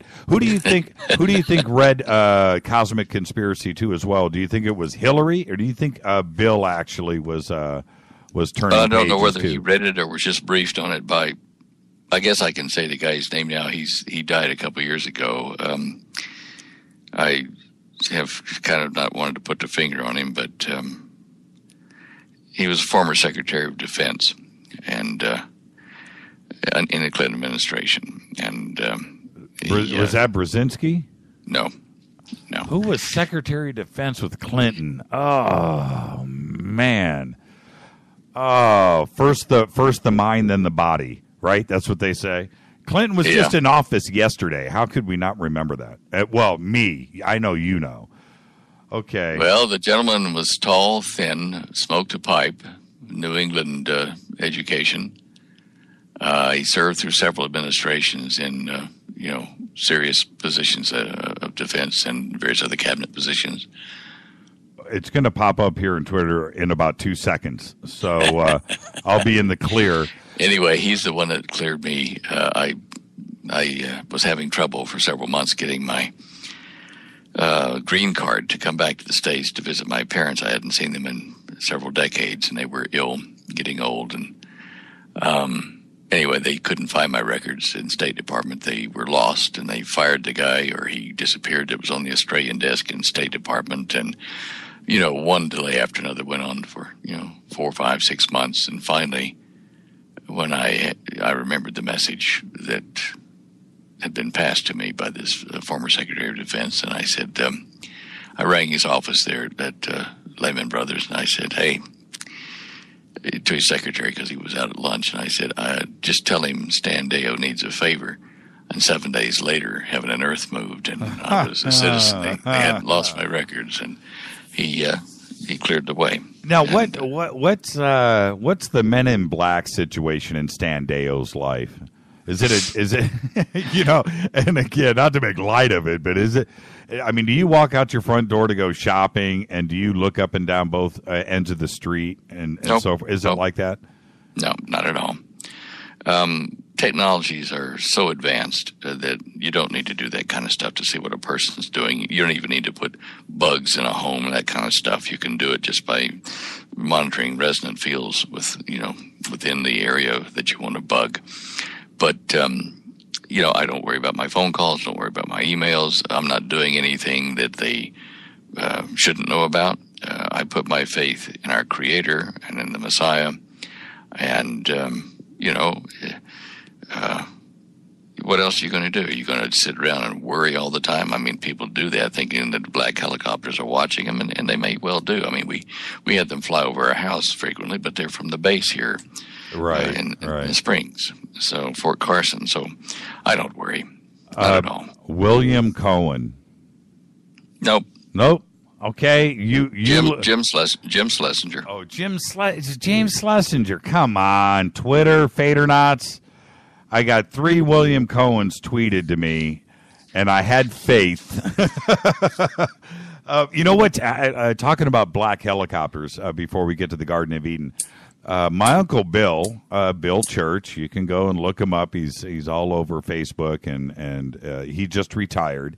He did, I don't know, he did about 150 years in the Army as a pilot, helicopter pilot, and instructor. Did about 15, 20 years in the DMZ in Korea, and just retired at Fort Rucker down in Alabama. Maybe 6 months ago, he did his final flight, and they did the hose down. You know what they do. Your last flight, you come in on your chopper and you land it, and they come out with the fire hose, and you have to stand there and take it like a man, right?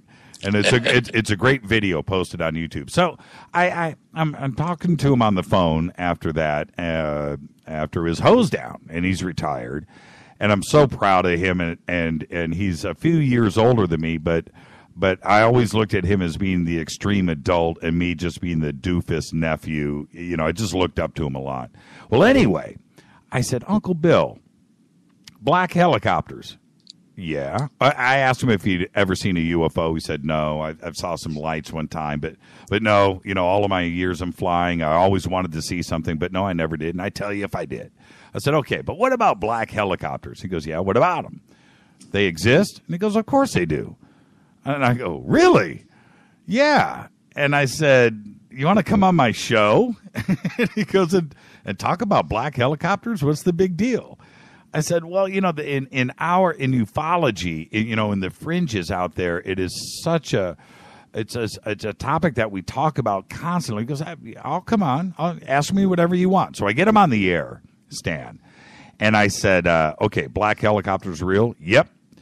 Why are they black? He goes, Jimmy, they have numbers on them. They're just painted in black. And you can't see them, but all of them. All of them have numbers. People say that black helicopters don't have tail numbers, but if you saw one sitting on the ground that's painted in black and you look a little closer, the tail number's painted in black, and it's there and you can see it. I said, really? Well, what's the use for? And he goes, what do you mean? For doing secret stuff. And we do it all the time. I said, in the United States? And he's like, yes, of course. Anytime you need something where you don't want it identified from the ground, you're going to use something with a black or white tail number on it. White helicopter, white, black numbers. And I was like, you're kidding. You're just going to come out and say that, Jimmy, it's no secret. We use them all the time, all over the world. Anytime we need something like that, we black out the tail numbers. The tail numbers are there. It's a black helicopter with black tail numbers. End of story. No secret conspiracy here. And he just shot that down. And but when you stop and think about it, the way that he was just like as nonchalant as I am right here with you right now, Stan. It was an eye opener. Now he confirmed it for everybody, but he was like, "What do you expect? What do you expect, Jimmy? Of course." And I was like, "Okay, all right. Well, oh man, I was hoping for something more nefarious than that." But they can be used. They can be used for nefarious. He's just telling you how these things are done, but not what they're being done with or for. Exactly. And we started to get into a little bit of that. And he stopped me and he said, "Look, just use your imagination. Okay, that's it. We need to get stuff done sometimes, and it's going to be done in that fashion." Look, I mean, people complain and say, "Why weren't we told such and such a secret? Why do you keep it from us?" And the reason is, you need to have security when you've got operations going on that if you make it public, either will kill the operation or will affect the outcome of the operation adversely. And we build our trust in our governments and our military to the point that we give them this authority. So, if you're having a war, say, and they're saying, "Well, why didn't you tell us that you were going to invade such and such's country and hit the capital yesterday?" Well, because it wouldn't be a secret then, and the enemy would read the newspapers or the internet or the Twitter. So what's the famous story? Nobody expects a Spanish Inquisition. Right? That's it. You got to keep it secret, and you're absolutely right. And especially today with the internet and shows like this, everybody's listening and everybody's reading. You're absolutely right. There'll be no surprise. I met an NSA agent down in Perth a few years ago before I came back to the States, and we were sitting, just he and I, in a pub down there at a table having a quiet discussion. Life, death, and secrets, and all that. And he knew about my situation. He says, I don't know what you're moaning about. He says, "Okay, you got locked out of the country for a while, and you got threatened. Somebody tried to kill you." He says, "I served in the military," and he said, "I stepped on a landmine," and he says, "Between my legs, there's nothing, and he says, "You got a problem? I got a bigger one. So suck it up." And it was an interesting lesson. Let's discuss the Garden of Eden, and I wish we could have spent more time on it, but I've got to get this in, and this is for me personally, if you don't mind. So let's see what we can do. So we have Whoa, we have those links up that go directly to Stan's website that have the images. And so as Stan is taking us through this, he knows what the images are called that you may want to call up and take a look at. Some of them are fascinating. So we have 3 links we're going to put up. One link is to one image, which is a NASA 3D image. The other 2 pages are actual multiple gallery image pages on Stan's website. So let's get that going in Twitter. As soon as that pops up, I'll retweet that and I'll send that out to the masses. Stan, very simple softball. What got you? And I mean that only because this is a big, complex story, and you've done research for quite a while on this. But why the Garden of Eden? Of all the things that you could go and research, and they're all fascinating, why was it the Garden of Eden the hardest thing to do? Well, I guess a number of things came into play there. I started researching this back in 1989 with my friend Ed Scott down in Perth, Australia. And we went through maps trying to find proof of the Garden of Eden ever existing, just as a lark. And it eventually became part of a book called the Vindicator Scrolls, when we had traced rivers that seemed to come out of Ethiopia, the 4 rivers straight out of the Danakil Plains and just up there a bit, about 100 miles into the Ethiopian Afar Triangle. But anyway, After a while, I thought, well, gee, it's a shame that we couldn't find, all the clues there, like the volcanic flaming sword that Scripture mentioned, and gave it away until I was working on a lecture topic here in June last year for a prophecy conference, and I was looking at some of my notes on the expanding Earth theory. And as a lark, sitting down here in the office in front of the computer, I thought, I wonder if I've been looking at this all wrong. What if the Garden of Eden wasn't, a tiny little area? Maybe it was a bigger area. Well, maybe it was an area before the Earth expanded and split the continents apart.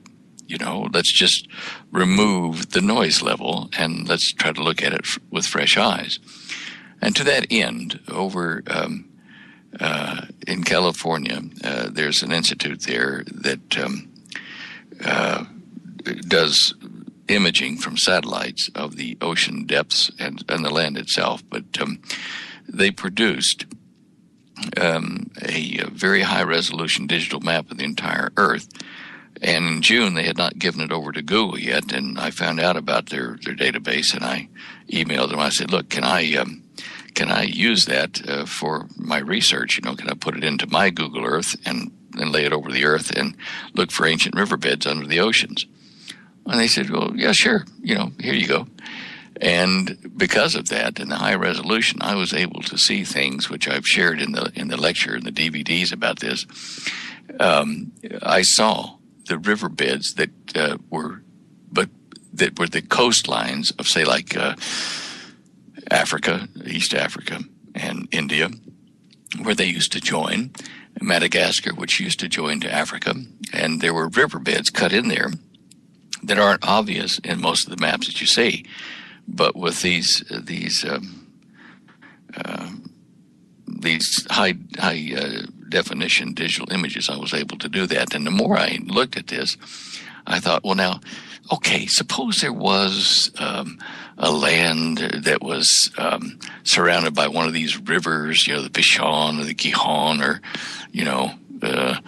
Hiddekel or Firat.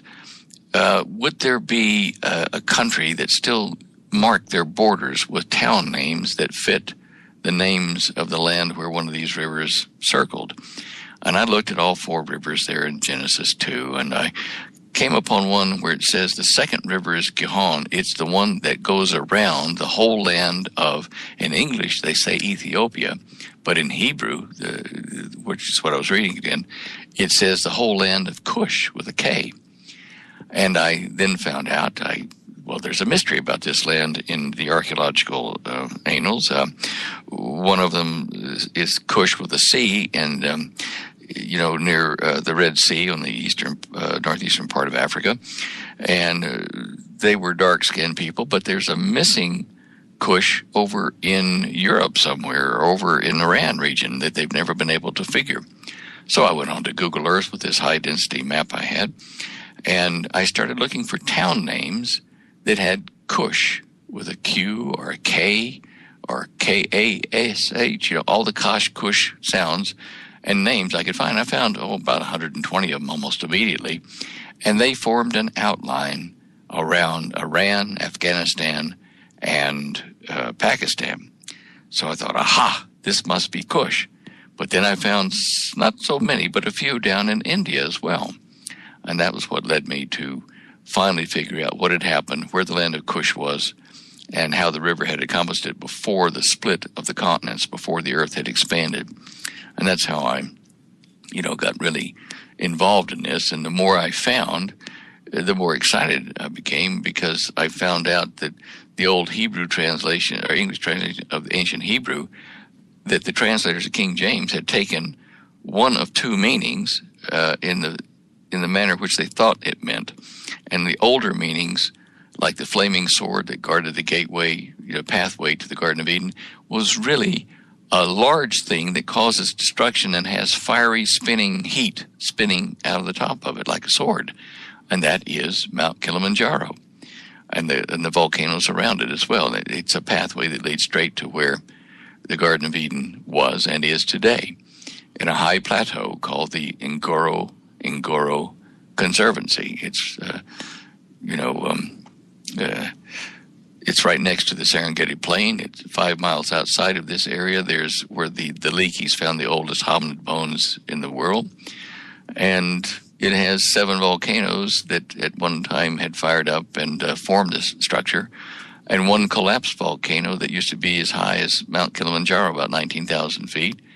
And it collapsed, and it's the only one of its kind in the world today. It's a collapsed volcanic crater that still has the wall intact. And that crater, inside of that, is lush with water and animal life. There are 500 major species there. There's 25,000 large mammals that live there. There's a fig tree that's there, the kind that you can sew clothing out of, like Eve did in the Genesis account. There are 4 rivers, 4 huge rivers, nearly 5,000 miles long now, started in the upper portion of that complex out of water that welled up out of the surrounding land, which was Eden. And the Garden of Eden, it was watered by this pressurized series of, like geysers that just gushed water out in millions of gallons per second. And they cut grooves into the earth, which is in that 3D map, the image of East Africa, which if you go back to the show images page, it's on the 5th row down, first image, and it says 3D Garden of Eden, the Afar Triangle, and the 4 rivers, meaning the 4 rivers of Eden. And if you click on that, you can see, even without zooming in, it's a very large image, you can see the ridges and the grooves that were cut by the rivers cutting out of the Ngoro crater. It's rather obvious. I'm looking at it here. Now, let me ask you this really quick, because when you look on your image page, the image is horizontal, and then when you click on it, it goes vertical. So it's the same image. I just spun it around. Yeah. So for my brain, which is not very large, the vertical version is what is correct, north and south. That's right. That's okay. right. And is that the Strait of Aden up here, and that is Yemen? At the top, right? Okay. Right above where it says Tigris River. Right. That's Yemen.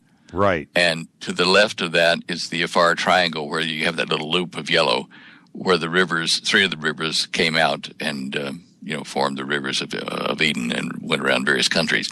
If you have those little red and green, paper 3D glasses you get out of cereal boxes or whatever, you can see this in actual 3D, and you'll see how dramatic the height of the Garden of Eden is. And there's a mountain next to it, or a volcano that's still active, the only one of its kind. It's a natron volcano, which is half the temperature of a normal volcano, but it emits magma that cools rapidly and leaves a white, crusty substance.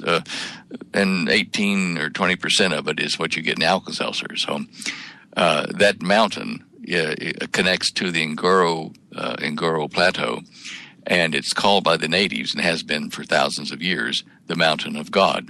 And if you ask them, they tell you that God created man in the Ngoro crater, and then went up in the sky and left man to his business. The travel bureaus in Africa say, go visit the Ngoro crater and the Ngoro Conservancy in the Serengeti. It is Africa's Garden of Eden. Well, yeah, it's the world's Garden of Eden. I laugh when I hear him say it, because it is. Right. I'm sorry, that was actually good. There's hidden meaning in all words, Stan.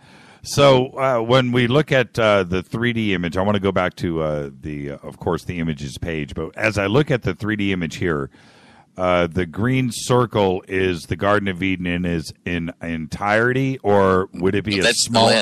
That's the land of Eden, which is an uplift that forms the Great East African Rift. It starts the rift, which goes up into the into the Red Sea and out into the Mediterranean eventually. But that green area is a larger area of Eden, the land of Eden. And if you look where it says Lake Victoria in the middle of that great green thing, that is a huge freshwater lake.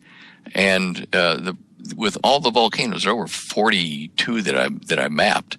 With all the volcanoes around the Ngoro area there, and the geysers, the water in Lake Victoria must be part of a system that leaches water down in or from water beneath the mantle of the Earth that is forced up by volcanic pressure to make these gushers, these geysers that supplied the water for the four rivers and for Lake Victoria, I think. But what is the elevation of this general area? How much higher is it than everything else?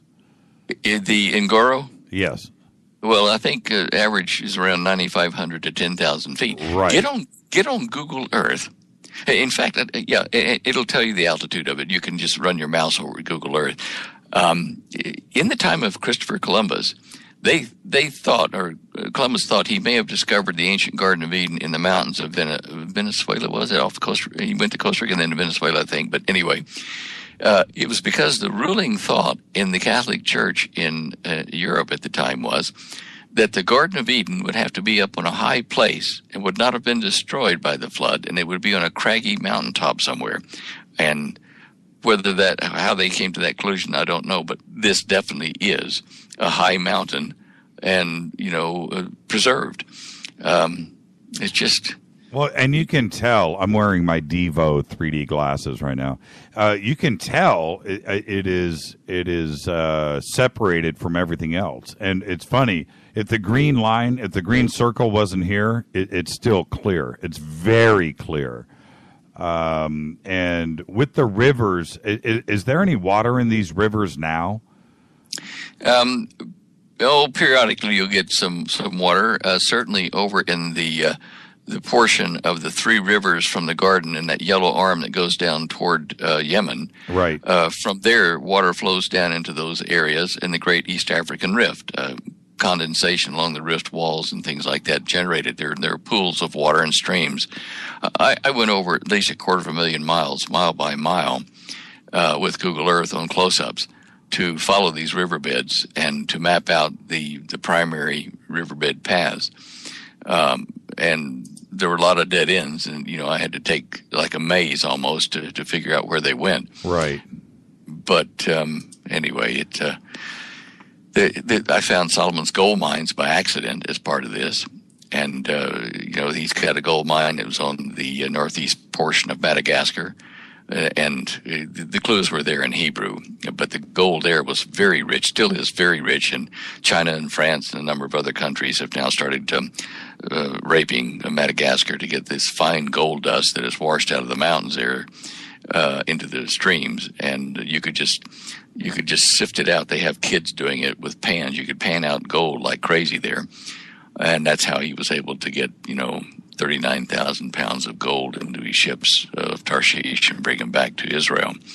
Very easy there. And then there's another one over in India, which used to connect to Madagascar, and it's the Karnataka district of India, where their gold mines are. And in Tanzania, which was the other side of Madagascar, but that's where the Ngoro crater is. Tanzania has gold on its coastline, and a number of gold companies, are making huge profits there.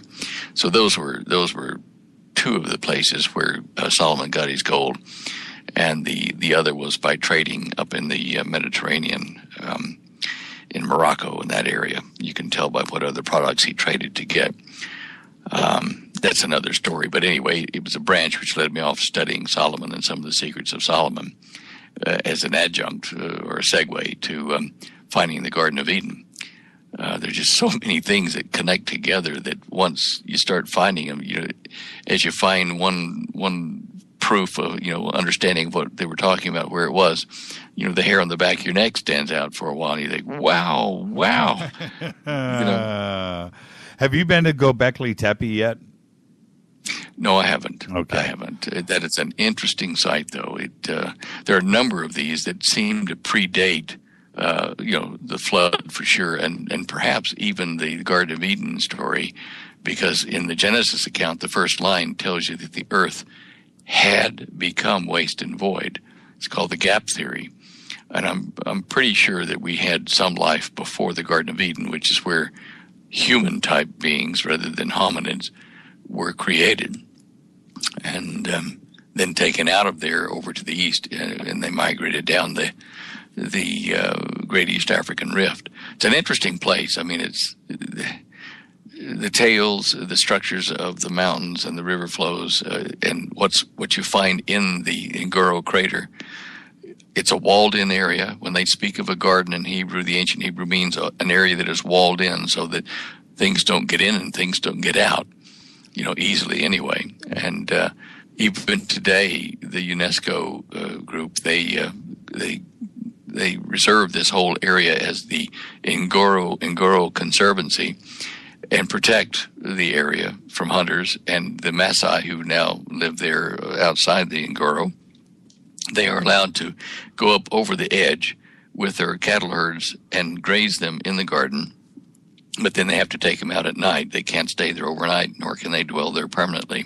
No one is allowed to do that. So let's go to the hot stones of Gan Eden. What is in this image?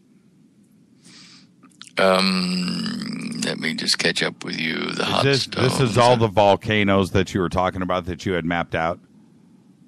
Yeah. Are you on the actual Garden of Eden page? I'm on the... Yeah. I see it. There it is. Okay, yeah. Those are the major volcanoes that I mapped out. There are minor ones that I didn't put in this because it got cluttered. But you see Kilimanjaro in the upper right there with its two side craters, Shira and Mawenzi. That was the major signpost. It wasn't to keep you out of the Garden of Eden after it stopped erupting. It was to mark the pathway, not to prevent you from going back to Eden, but it's a pathway. And it's east of Eden when you look at it on Google Earth. And the volcanic field, I've twisted it a bit so you can see. Well, actually, no, I think that's pretty close to north. Anyway, it's due east, almost exactly east of the Garden of Eden. And that was where the Bible says in English that God had put the flaming sword and the cherubim to guard the pathway to Eden. But when you retranslate it properly, it's a huge thing that makes destruction. It's a powerful thing, like a volcano. And it emits the sparkling, fiery, like a tornado, like a vortex above it. And there's a whole field of them there. And that's what is not guarding so much the way to Eden, but lighting the way and saying this is where Eden was and is. And the locals call Kilimanjaro the Mountain of Light from the ancient times. They don't know why, but they call it the Mountain of Light. And I suspect it was because of that flaming eruption that occurred there. I'm looking at the flaming sword image now. And when you look at this, I think the orientation's changed because you're showing the side. So it's looking up right-hand corner at the Google Earth. I'm on the flaming sword, the close-up. Okay, yeah, right. Okay, yeah. What about that now? Now, is this facing west? No, that's facing pretty much north. That's facing north. Okay. So if that's facing north, then the Garden of Eden is to the east. It would be to our left. No, it'd be to your west. It would be to your west. Let me go back to the... Okay, now I'm confused. The cherubim, and the flames are placed east of Eden, and Eden is east of wherever the storyteller was writing about. He said to the Garden of Eden to the east. But the complex here, if you look at the hot stones of Eden, you'll see Kilimanjaro on the right-hand side of the picture with 4 yellow pins on it. Yep. Okay, and to the left is, volcano number 6, I think, is Ngoro, right there in the middle of that yellow circle, small on the left. Okay, that is to the west of Kilimanjaro, and when we look at it in the other picture, we're looking probably a little bit northeast. I got you. So then when we're looking at this one with Volcano 6 and Kilimanjaro here on the right-hand side, is Eden in the northeast corner? Where would it be in this image? The one with the yellow circles and pins? Yes. Okay. Over to the left of your thing here, it says water geyser for Gan Eden. That's Hebrew for Garden Garden of Eden. Right. If you look at volcano number 6, right in the middle of it, there's a circle around it, yellow circle. Yes. And then a much bigger yellow loop. Yes. The bigger yellow loop is the elevated area which contain the Garden of Eden. And the Garden of Eden is that small circle, yellow circle, volcano number 6, and that is 100 square miles. Okay, so then I am okay. I'm not confused. Then that's what I was thinking. So let's go back to the sword picture. What I had said when you looked at the flaming sword, the Garden of Eden is west of this to our left. Yes. See. Okay, maybe we got crossed up somewhere because when you said no, I was like, oh no, now I'm really confused. Yeah. But okay, so well, look at Gan Eden from satellite, right under the 2 pictures under the flaming sword. Look at Gan Eden from satellite and click on that. Got it. And you will see the cradle of life. That orange outline is the actual Ngoro crater. And then the water springs in the upper portion. I found actually 20 some odd water springs that welled up water to supply the huge amount of water that drove all these rivers. Have you been there yourself? No. Look, I only discovered this in June of last year, and then Ebola hit, and the government in Tanzania was, and in fact is still being kind of threatened by terrorists and Muslim overthrow. So, we talked it over, thinking maybe we would hire some, ex-military, SEAL-type guys to go with us, but then you got to have weapons and then all kinds of problems. And if you're going to the Garden of Eden armed, I mean, gee, give me a break. That just doesn't resonate well.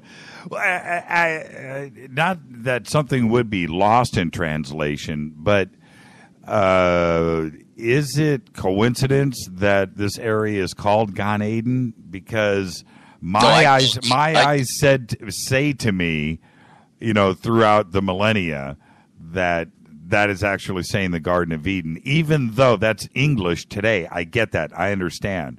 But there's a weird similarity here in the etymology. Is there a direct connection? No, let me explain. I put that yellow Gan Eden title on that picture you're looking at there, on all of them, because that is the Garden of Eden, or Gan Eden in the Hebrew, in my opinion. But the name of that area is Ngoro, Ngoro, Ngoro. And Ngoro in the local dialects basically means big holes in the ground. I got you. And so you won't see Gan Eden in any of the maps except the ones I've drawn. I'm saying that that's the ancient site. But the fact that it's so lush and that they have called this Africa's Eden for tourism. I mean, Prince Charles has been there with his sons. The vice president of China has been there recently. I mean, the rich and famous have been there to visit this, modern wonder of the world. And it's probably the original wonder of the world. And nearly 500,000 people visited there last year. If you stay on the rim of the Ngoro crater, Garden of Eden, there are hotels around there, and some of them are, in fact, most of them are pretty pricey. I mean, like $1,000 a night per person to sit on the edge of the Garden of Eden or Ngoro Conservancy. But right. You don't have to stay there. I mean, people can drive in from hotels and stuff and motels that are around the base, of the thing out in the villages. But 500,000 people a year at least go by and see that area. And if you go on Google Earth, this is cool. I give these links in the CD-ROM that I put out with the DVD.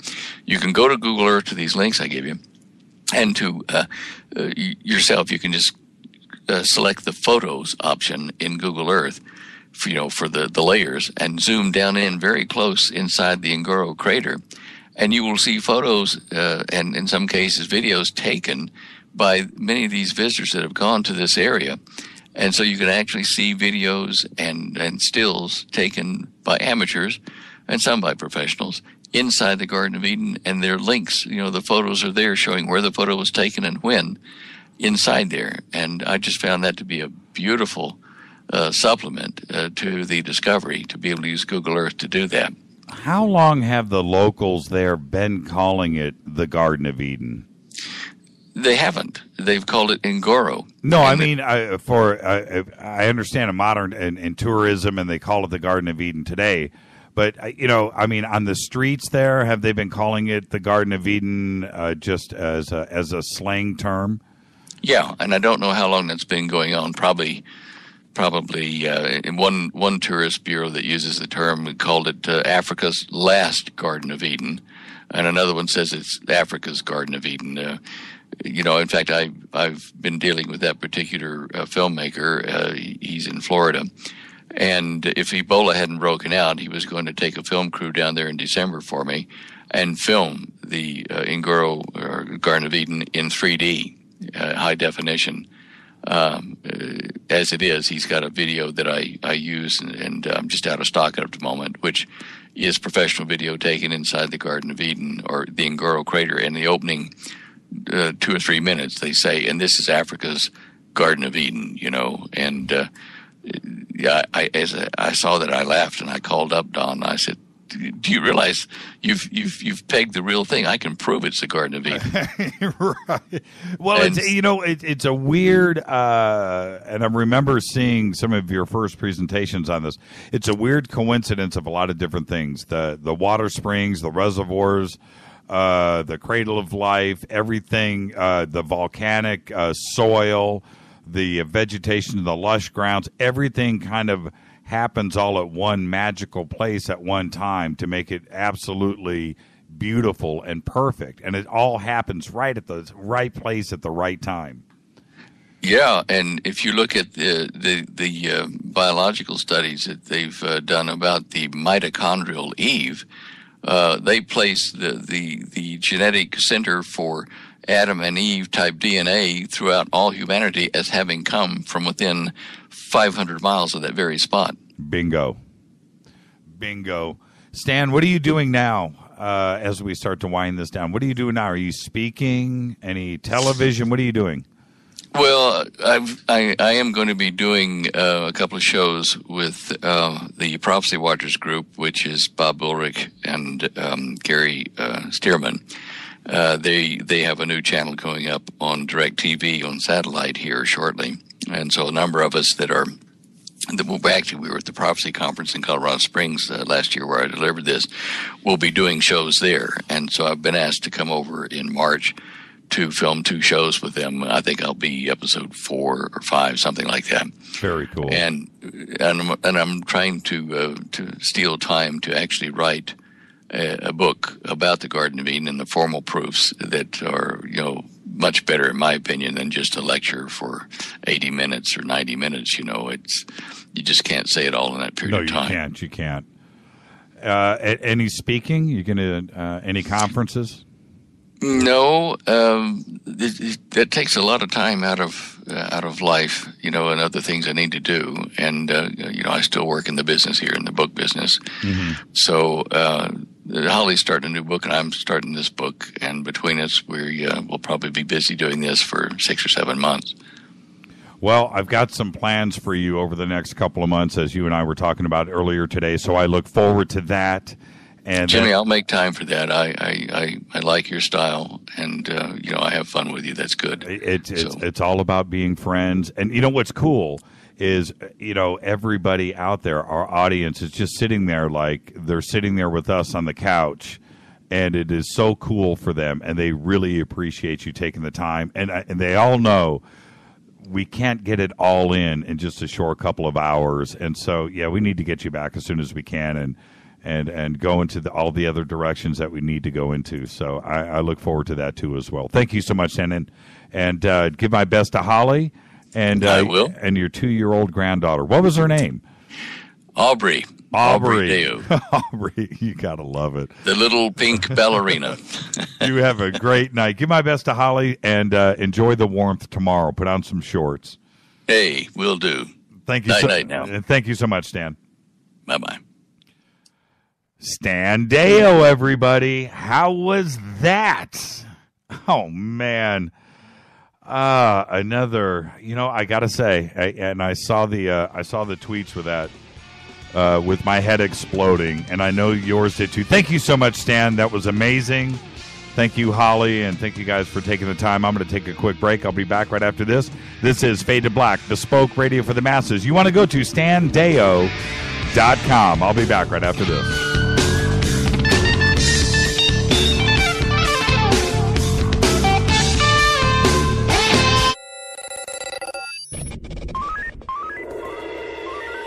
Way out here, we listen to Jimmy Church. You're listening to Fade to Black. ¿Qué tal, mis amigos? Yo soy Mario Carson, el tiburón, y los invito para que escuchen a mi buen amigo Jimmy Church Radio. ¡Claro que sí! Oi, oi, I'm Reese Evans. You're listening to Jimmy Church. This is Revolution. The revolution will not be televised. The revolution is on radio. Ciao.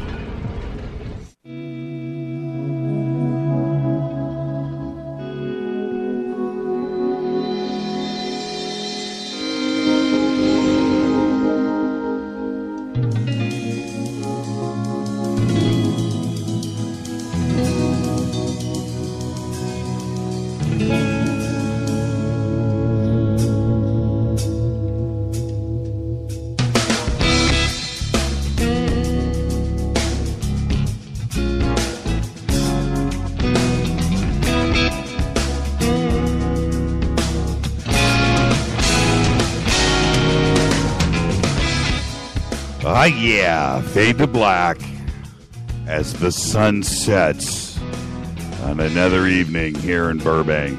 Oh, wait, it's 10 o'clock at night. Wow, you Fadernauts, what a week you have had on the air. My goodness gracious. I got to tell you, it's really something for me to be able to sit here night after night and hang out with all of you and have guests like this, and Stan tonight was all of that. I had a whole list of stuff. As you know, I run without questions, but I had a whole list of stuff in front of me tonight to cover, and I knew, I just knew, you know, and it's just the way that it goes. But it was such an eye opener to go through all of this tonight and to let Stan tell the story like that and paint the picture and take us all through it together was absolutely amazing. And I'll just say it again out loud. Thank you, Stan. And I don't go back and listen to shows too often, but I feel like the last 2 weeks, oh man, the last 2 weeks I need to actually go back and take me some notes, because tonight was amazing. Last night, I just, wow, so cool and so good. So thank you to everybody. And tomorrow night is Fader night. I'm looking at it here. Yes, tomorrow night is show number 200. 200. I don't know how. 200. Wow. 200 shows. I'm going to say that again, 200. Wow, have we come a long way. So tomorrow night, Fader night. Everybody, tomorrow night, if you're listening and you are new, it's your first time into the show, maybe this week, and maybe you caught us on Coast to Coast on Saturday night, and you chased us down, and you're listening this week for the first time. Thursday nights is open lines, and we call it Fader night. So all of you new listeners out there, come and join us tomorrow night. We'll be taking your calls all evening, and we squeeze a lot in. And tomorrow night is always just a fun, exciting night. Tomorrow night is your night. I'll pick a couple of subjects to put on the table, but it's all about you. So that's it. Tomorrow night, we'll do 3 hours of open lines. There's a lot to talk about. There's a lot of things going on. There's a lot of news out there. We have Jaime Maussan's announcement today of the Kodachrome pictures that they're going to be revealing down in Mexico. 10,000-seat arena. They're going to be doing that on May 5th. We'll talk about that tomorrow. Also, the new, purportedly, new Roswell film. It's kind of weird how Roswell is in the news this week. The film of the Army transporting an alien body out of an ambulance. If you haven't seen that video, we'll post it up tomorrow, and we'll talk about that and its lineage, going back and where I had originally seen it many years ago. But whether it's real or not, for the claims to be that it is now being seen for the first time, that part of it unless I'm having a serious case of repeated deja vu. I saw that film, that video maybe 10 years ago, 8 years ago, but it was a while ago. I know that. And we're going to talk about that tomorrow night. There's a couple of sightings that have gone on around in the country. We'll get those up tomorrow, too, as well. We'll talk about that. And, of course, anything else that you would like to talk about.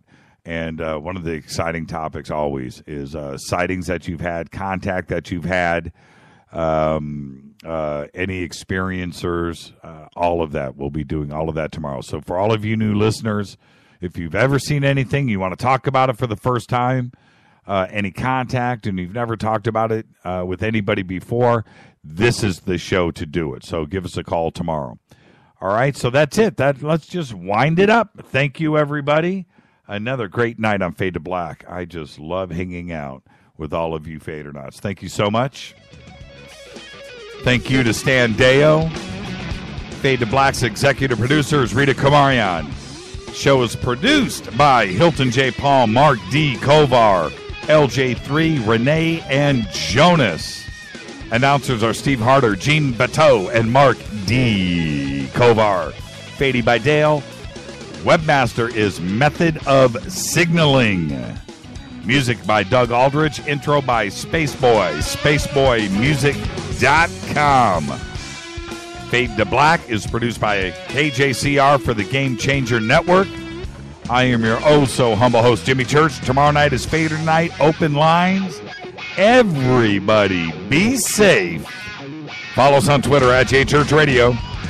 See ya.